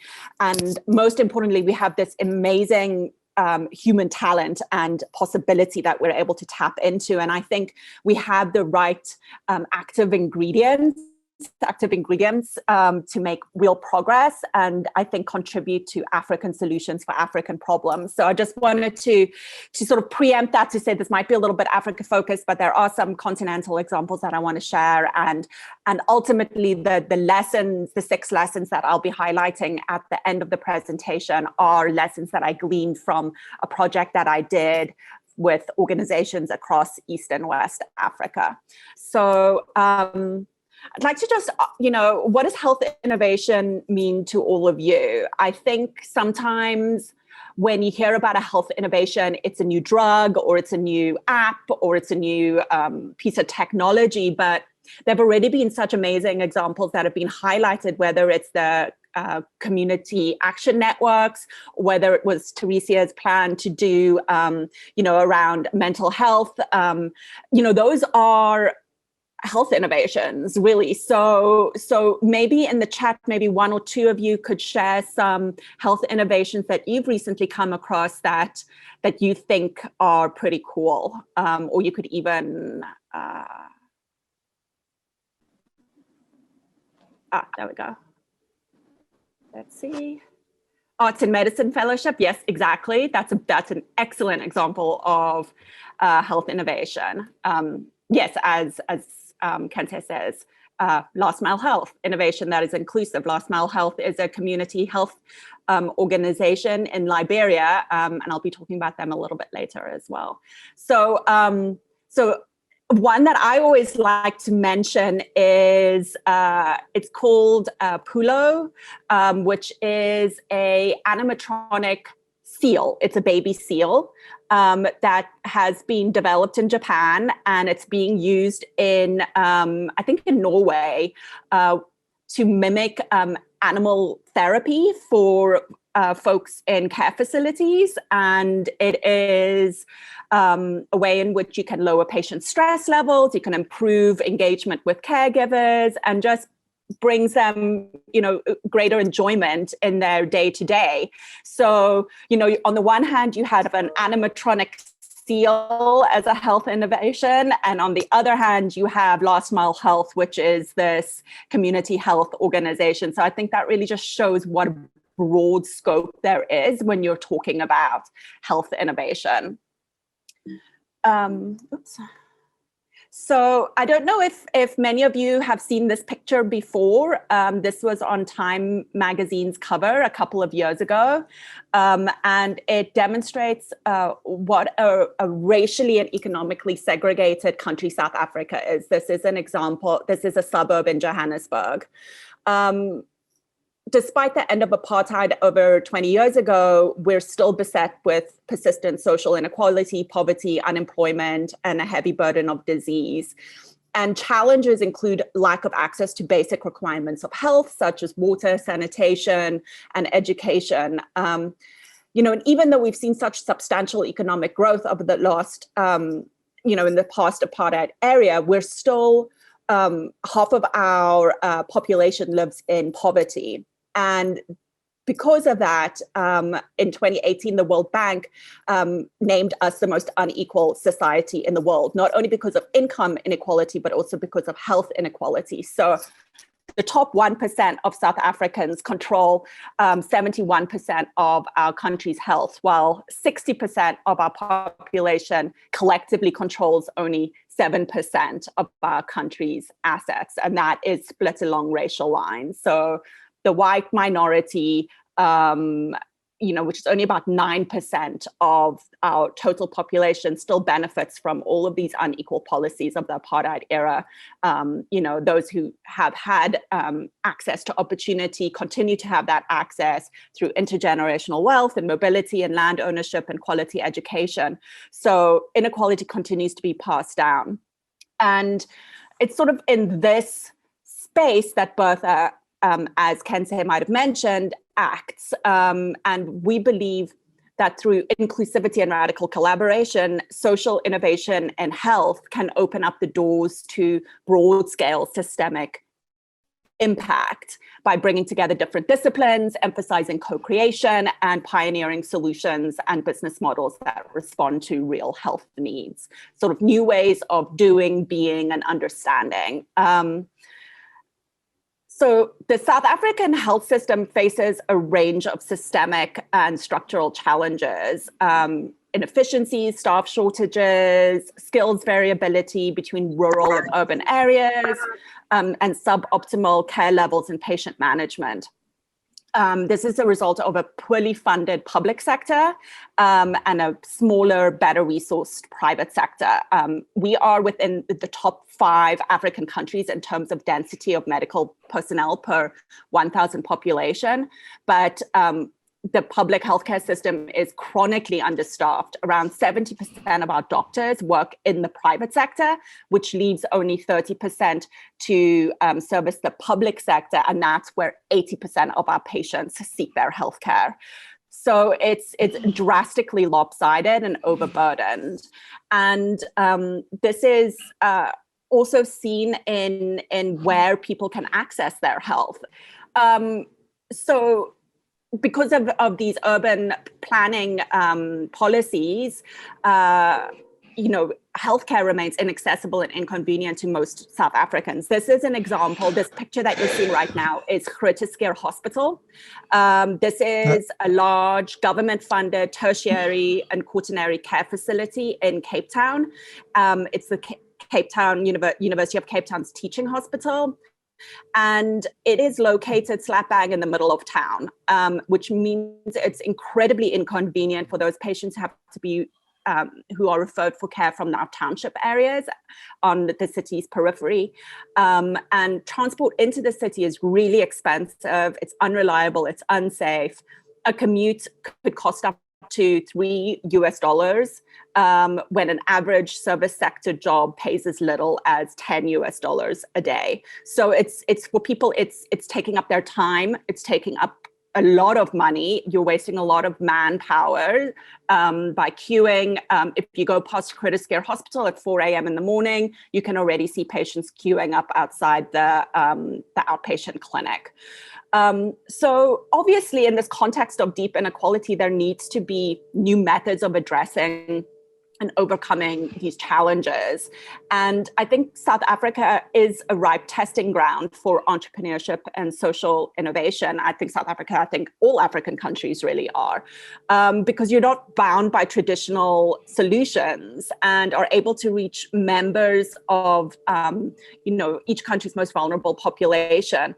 And I think the sheer magnitude of the health crisis, not only in South Africa, but across Africa, has led to the realization that improving health outcomes will require really radical collaboration between public and private sectors, as well as civil society. And I think the work of social innovation provides this opportunity to develop transformative and systemic solutions that move sort of the system as a whole towards achieving health equity. This is how the World Health Organization defines health equity. And I think the simple argument within that is that access to health, that simple access, is ipso facto health equity. But I think a better way of appreciating the dilemma is to consider access to health along 3 dimensions. And to sort of posit that if a health system were to view these dimensions as a lens through which it understands and responds to its challenges, it might move closer to achieving a greater degree of health equity. So these dimensions are physical accessibility, financial affordability, and acceptability. So physical acceptability is not that you can, in theory, get yourself to a health clinic. It needs to be reasonable. It needs to have reasonable opening hours. It needs to have appointment systems and all of those other aspects that allow patients to access services. So as I was saying, it's not reasonable to expect patients to start queuing at 4 a.m. to get an appointment. So even though they got there, it's not accessible to them. Financial affordability is not just paying at the point of service. It's paying without financial hardship and taking into account those indirect and direct opportunity costs. That $3 a day you have to apportion out of your $10 a day that you make to get in and out of town. So you can get there, but it's not financially affordable and it's not reasonable. And then finally, acceptability is your willingness to seek services. Do you trust the health system? Do you trust government? Do you trust your health providers? And if you don't believe that they understand you, or they, there have been many studies that say women have a harder time, for example, accessing pain medication than men. So if you don't feel that you're being seen as a patient, then even though you can theoretically access your healthcare, it's not acceptable to you. So I have a couple of examples that I just wanted to highlight that sort of speak to these dimensions, which I think are helpful. So imagine you have a 2-year-old and you wake up one day with a fever, and she wakes up one day with a fever and you think she might have malaria. And you know that the only way you can get her care and medicine is to walk or hitchhike 50 kilometers to the nearest clinic. That's true here in South Africa. It's true in Liberia. It's true in Uganda. It's true across the African continent, that in rural and remote areas, you have a very difficult, if not impossible, task of receiving healthcare. And health innovation is bridging this gap. An example is the Transnet Pelo Pepper health trains, which use our railway network to take free mobile clinics into our heartland. It runs 36 weeks per year, travels to over 70 remote communities, and treats up to 200,000 patients per year. And this is not only general health, dental, and eye checks, it also access to psychological services, whether that's individual, whether that's in a a larger group setting, diabetes prevention, hypertension, and cancer screenings.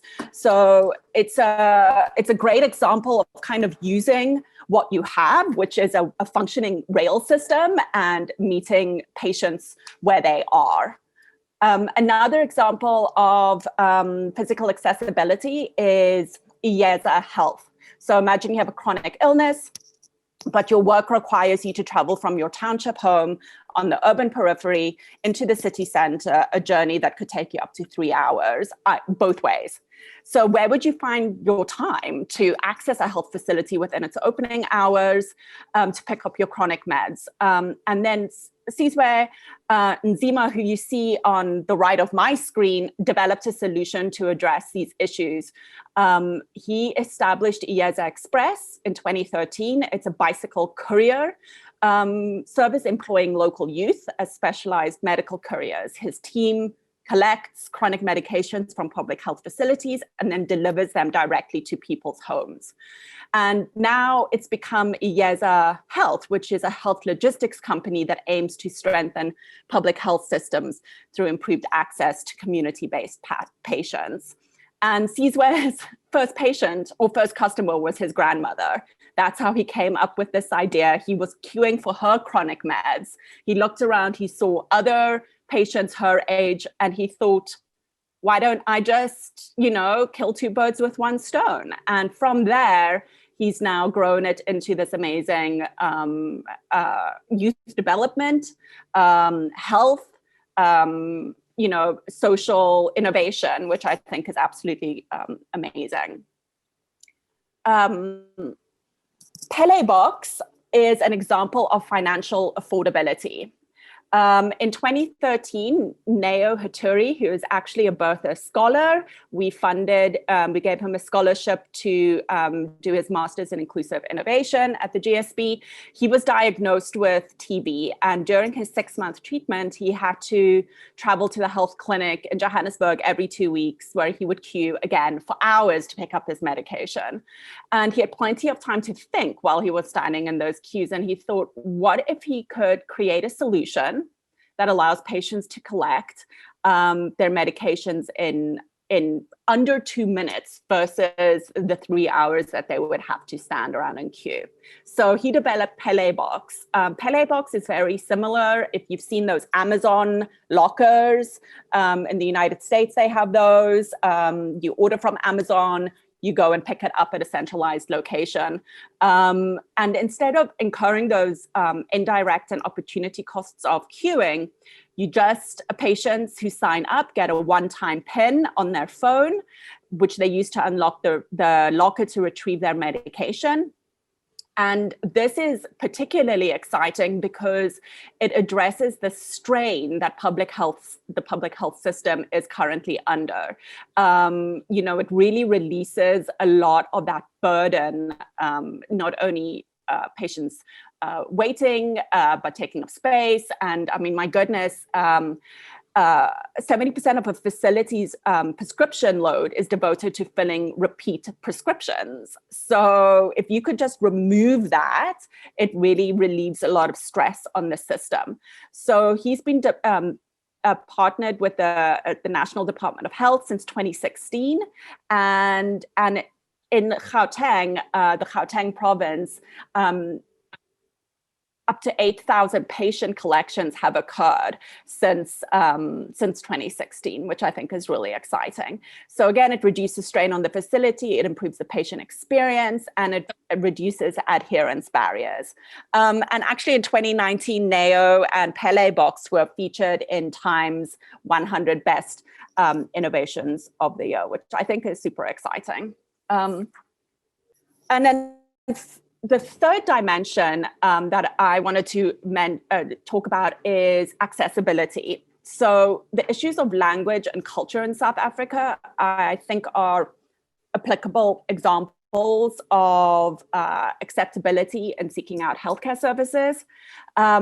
We have 11 official languages. I know, obviously, across Africa, that many countries have more than one official language.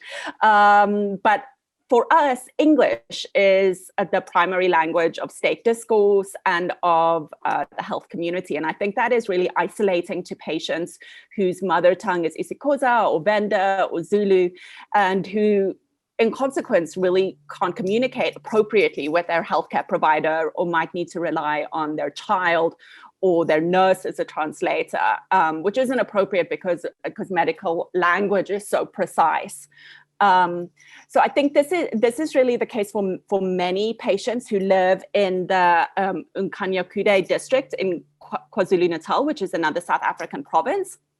Little electricity, running water or sanitation in this region, and 500,000, its 500,000 population is only served by 5 public facilities, beset by chronic shortages of healthcare staff. And in response, the Ntombu Youth Development Foundation came up with this innovative solution where it wanted to address skills shortages in rural areas. So it's providing scholarships to promising young people in those communities to study, and then they return home to their communities as doctors, nurses, social workers, physiotherapists, audiologists.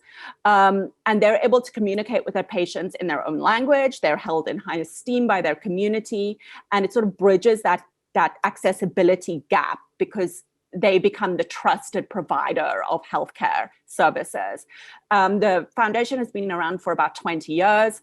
They've supported over 430 graduates within 19 different health disciplines. 155 of those are doctors, and 98% have honored their work back obligations. And of that number, 65% still work in rural facilities, which goes to show that investment in young people who come from rural and remote areas is paying off. And then finally, an example beyond South Africa that I wanted to talk about regarding Acceptability is an organization I've worked very closely with over the last couple of years, Last Mile Health. It's one of the big players in the community health space, and in partnership with the Liberian government, Last Mile Health trains community health workers to prevent and diagnose and treat a range of medical conditions and diseases using smartphone technology. So they address the needs of remote communities who lack access to distance and poverty, and they recruit and train and equip and pay community members to deliver these health-saving services to their neighbors. So it's ensuring that patients are able to access care from a trusted healthcare professional who they know and who they understand and who that they believe will offer them with offer and provide them with appropriate treatment.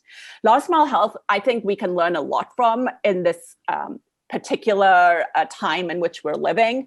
The reason that they have become so entwined with government, which is oftentimes the hardest part of scaling your social innovation, is due to the Ebola epidemic. It was really because of that the government realized what an enormous resource they had in community health workers, because they were their voices on the ground, their data collectors on the ground, who were able to feed that vital health information up the chain within the ministry, into the Ministry of Health, so that informed decisions could be made. And it's because of that Last Mile Health's sort of training program and curriculum for community health workers was adopted and facilitated within the Ministry of Health. And now they are partnering with another big player in the space, Living Goods, to develop something called the Community Health Worker Academy. So there's some standardization around curriculum, about training, about recruitment, about community engagement, that I think is going to have some really exciting long-term repercussions for community health provision in Africa. I think if you're asking me where I like to spend time or think about, it's around community health workers, about what are absolutely vital resources they are to the health system. And so many of them are, they're volunteers, they're not professionalized, they're not employed by government. And I think hopefully this pandemic that we're all living through will wake government up to the idea that time needs to be spent on this cadre of healthcare workers and professionalizing them, because they're such an amazing resource. So as Kente mentioned, I had worked on this exciting project called Health Systems Entrepreneurship. It was funded by Johnson & Johnson. And we worked with organizations across East and West Africa, such as Last Mile Health, Living Goods, Village Reach in Mozambique, the Nhangane Project in Rwanda, MUSO in Mali. And what we were interested in understanding, or better understanding, was how these organizations who are all working at the front lines of healthcare are integrating their solution with government. And we worked with them for a couple, about 2.5 years.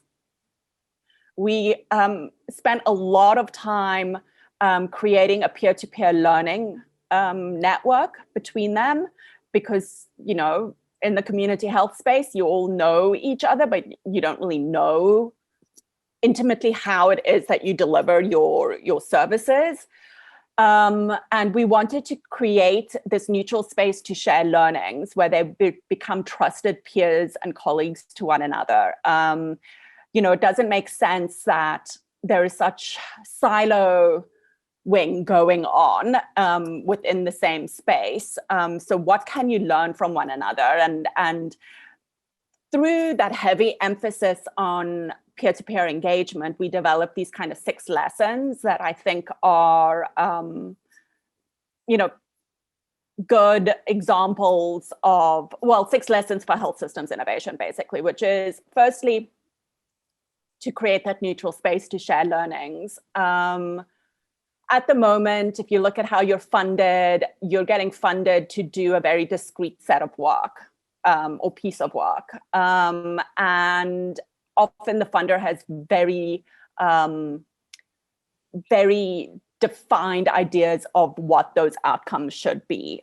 So you're not actually having an opportunity to have an open conversation about what is necessary, what is needed on the ground. And that's because there is such siloing. And there isn't a neutral space to share learnings, because you're all competing for the same kind of pot of money, funder, whether it's challenge money, whether it's whatever, there's this pot of money that you're all competing for. So I think sometimes organizations see themselves as a little bit of competitors. They don't necessarily reach out to one another to ask for help or for collaboration. Government is completely overwhelmed. Who knows what, they don't want to sometimes put themselves on the line by investing in an idea that they're not sure is workable. So people aren't sharing learnings. They're not, collaborating on what works and what doesn't work, what fails, what are the lessons learned. So I think it's really important that there are more spaces to share learnings. Maybe this forum right here is also a space to share learnings. You need to get the right people talking. So it's not a linear conversation between government and between the social health innovator who wants to, have their idea taken up by government. It's really a conversation between community, between innovators, between the healthcare providers, between government, between funders, and people need to start talking in a way that they're not afraid of failure or a way of being judged, because ultimately no single actor can change the system alone. There is no way, no matter how innovative you are, that you're going to change the healthcare system. It's that interaction and collaboration between government and non-state actors that is so critical for an integrated and effective delivery system in both health and social care. And then I think we spend a lot of time thinking about outcomes. You know, how many children are vaccinated, how many hospitals are built, you know, how much PPE has been distributed, you know, all very, very, very important things.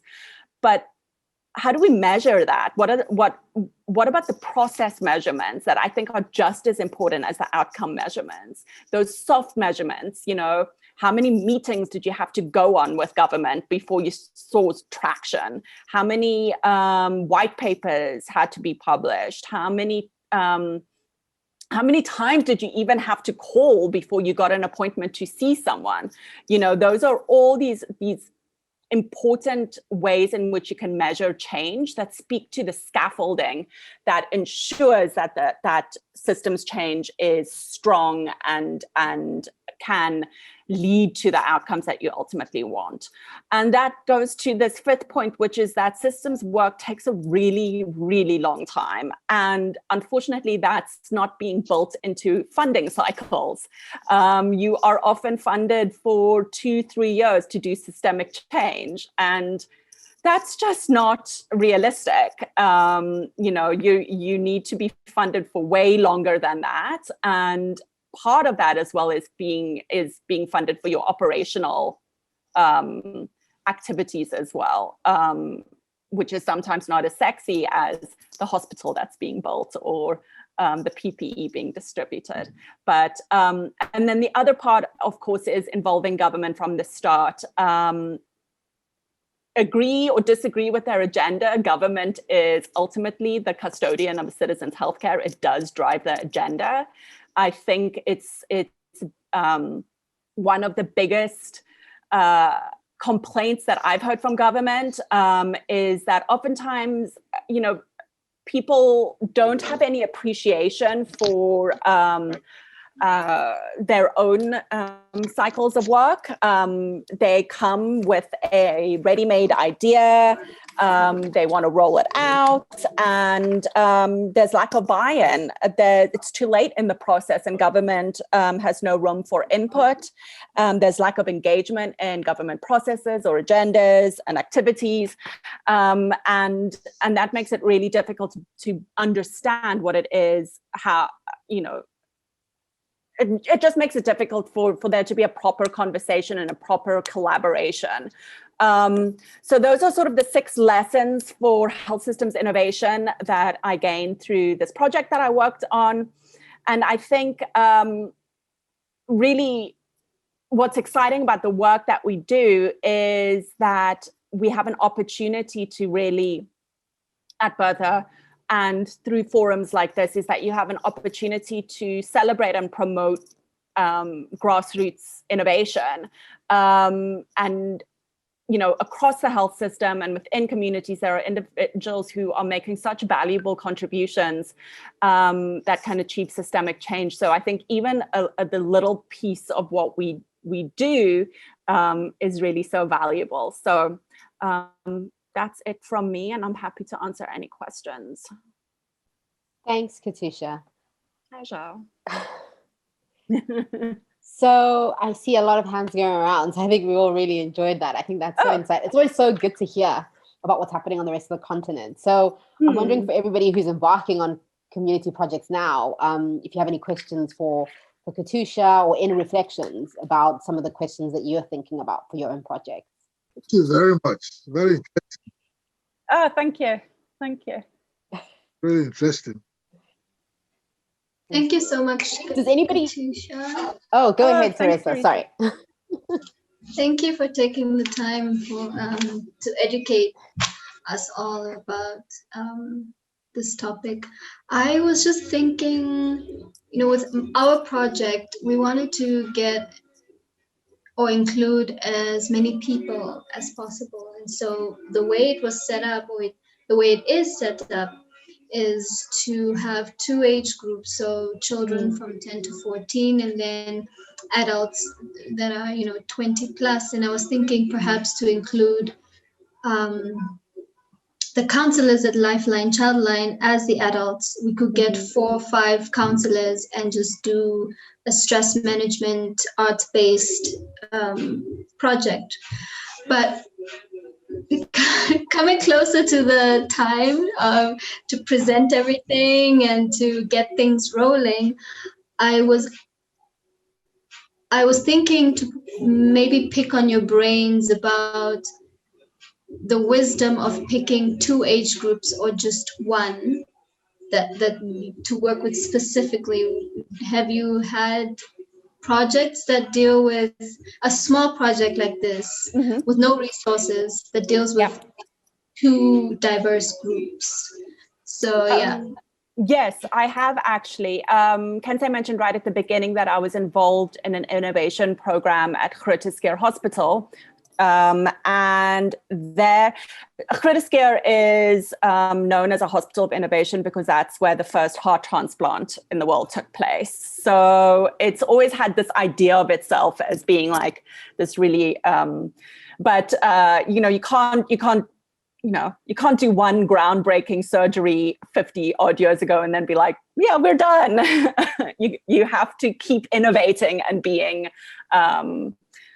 So what they did was they wanted to create an atmosphere of innovation within the hospital to really encourage everybody, whether it was the doctors, the housekeeping staff, the maintenance workers, administration, nursing, whoever. If you had an innovative idea to improve patient outcomes, patient waiting times, patient satisfaction, staff satisfaction, whatever, how could the hospital support that and create a sort of a forum or a venue for that? So there were 2 parts to the project. The first was establishing a physical space called an innovation hub at the hospital. So this was right next to the cafeteria, which was a really prime real estate.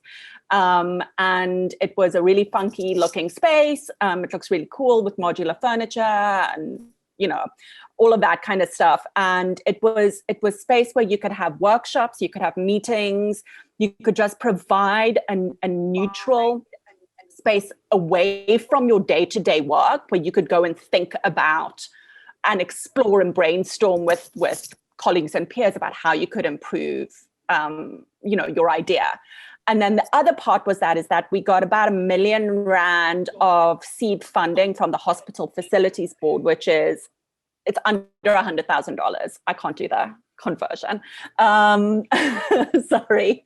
And then staff teams, multidisciplinary staff teams could come and pitch their ideas and get a little bit of seed funding to put their innovative idea into play. Just as an aside, we realized that the funding actually was like the least how am I going to say this? The funding was not the reason why people wanted to do their project. I actually had to push people to spend their money because what was valuable to them was being recognized, being supported, and being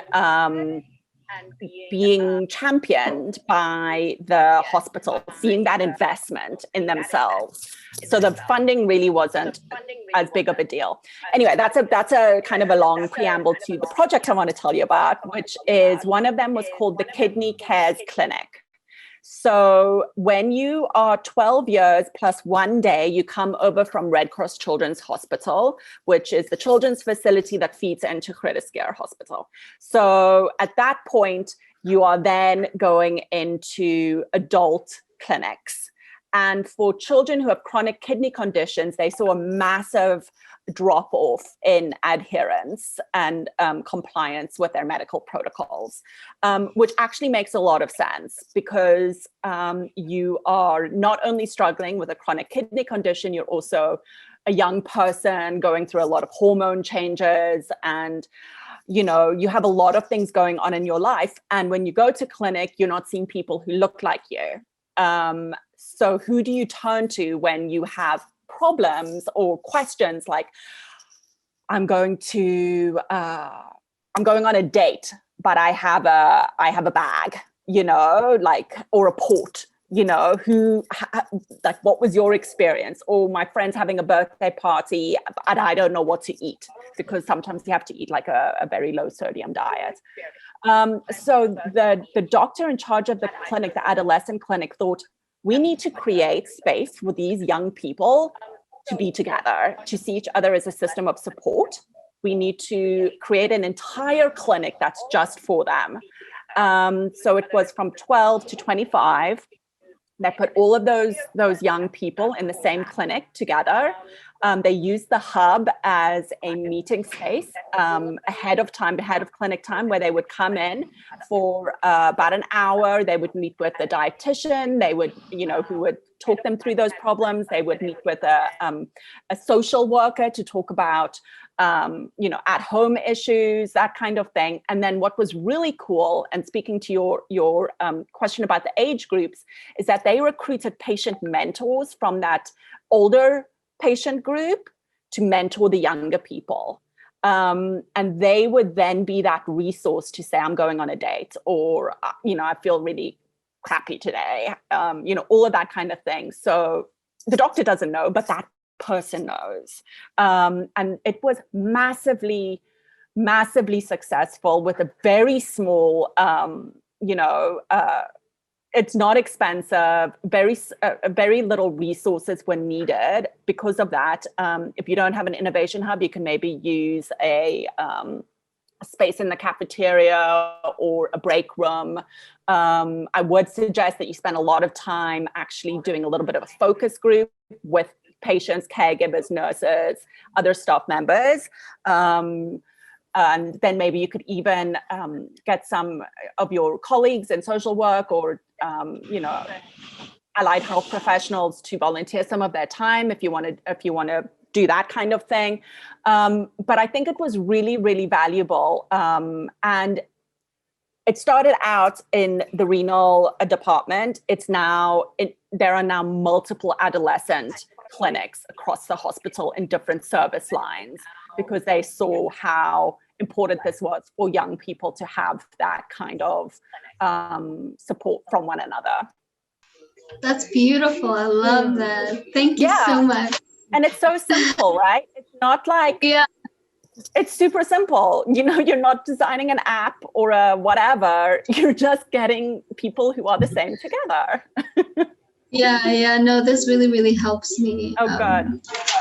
Think about how to work with counselors, because they're the ones who take care of the children that call in. Exactly. And right now it's really, really important, because we can't go to the centers, right? All we have to do is either SMS. They have an SMS line and then a call line. So thank you so much. Thank you. Okay, great. That's fantastic. So I think we're just about to head off to the close. So I don't know if there's any final questions or comments from the group for Katisha. Okay. So I don't think I'm hearing anything. So Katisha, maybe I'll just hand over to you in closing if you'd like to share anything. No, I would just like to say thank you. I have a question, please. Oh, hello? Yes, somebody has a question. Yes. Go ahead, Chike. I think it's Chike. I have a question. In all these places, I think you have a open health insurance, right? Not quite yet. No. Open health insurance, right? No, we don't have a national health insurance just yet. Because the problem we have here is that, to fund. Okay. Shuki, I think we're struggling to hear you a little bit. So maybe you can type your question in the chat box. Yes, no, I just wanted to say thank you so much for the opportunity. I love these kinds of forums. It's always really exciting to, the community is so big and we oftentimes don't have authentic opportunities to connect with one another. Thanks for the opportunity. I really appreciated it. Thanks, Katisha. Kudni, I think I'll leave you to close off last. I think the only thing that I wanted to say, and you probably would have heard Nletisa as well as Katisha speak about it. So at the Bertha Center, we have a number of scholarship. We have the Bertha Scholars Program if you want to do an MPhil or MBA. And then we also have a number of executive education courses that are also sometimes funded by the Bertha Center. So if you're interested in, learning more about like systems entrepreneurship, health innovation, social change, social impact, please hit up our website. Those opportunities are always there. And I'll definitely share all of that with the rest of the team in the fellowship, so that whenever that stuff comes up, you guys can apply, because I think it will be amazing to have people like you be part of that community. And we're always looking for more people from the continent to be part of these conversations. So thank you for today. I think I really appreciated hearing you guys' stories and meeting you virtually. That was great. And then Kune, I'll hand over to you to close us off. I want to say a big thank you to Kensei and Kalusha and the other presenter for today. I'm glad that many of our fellows, despite the time zone difference, were able to make it today. And I'm also glad that about 2 or 3 of our directors and the Art and Medicine Fellowship were able to make it. We have Dr. John Adinley, who is a lecturer in the university at the Department of Creative Arts, and also Inda Mola, who is Director of Special Projects in Art and Medicine Fellowship Program, and she works with British Council Nigeria. And just to say a very big thank you to all our fellows for making it. And we hope that you find these sessions very inspiring. And I believe that once the link, once the link for this recorded session is ready, I believe that Kensei will share it with me, and then we can just pass across, or to just like go back and just listen again and again. I don't know if Oyinda will want to say something last. It's been really enjoyable. Thank you so much. I unfortunately missed the first hour, so I'm looking forward to the recording. And yeah, I'm looking forward to more connections. Thank you so much for opening it up to people on the continent so that we can connect and have these networks. Exactly what, the first conversation was about, in that it's not about lone heroes. It really is about systems and about networks. And yeah, it's exciting to, bond with you and formalize some of those networks. So thank you. So thanks so much. And we hope to stay connected with you and hopefully to scale up some of this conversation we've had here today. Thank you, everyone, and have a wonderful day. Thanks, everyone. Thanks.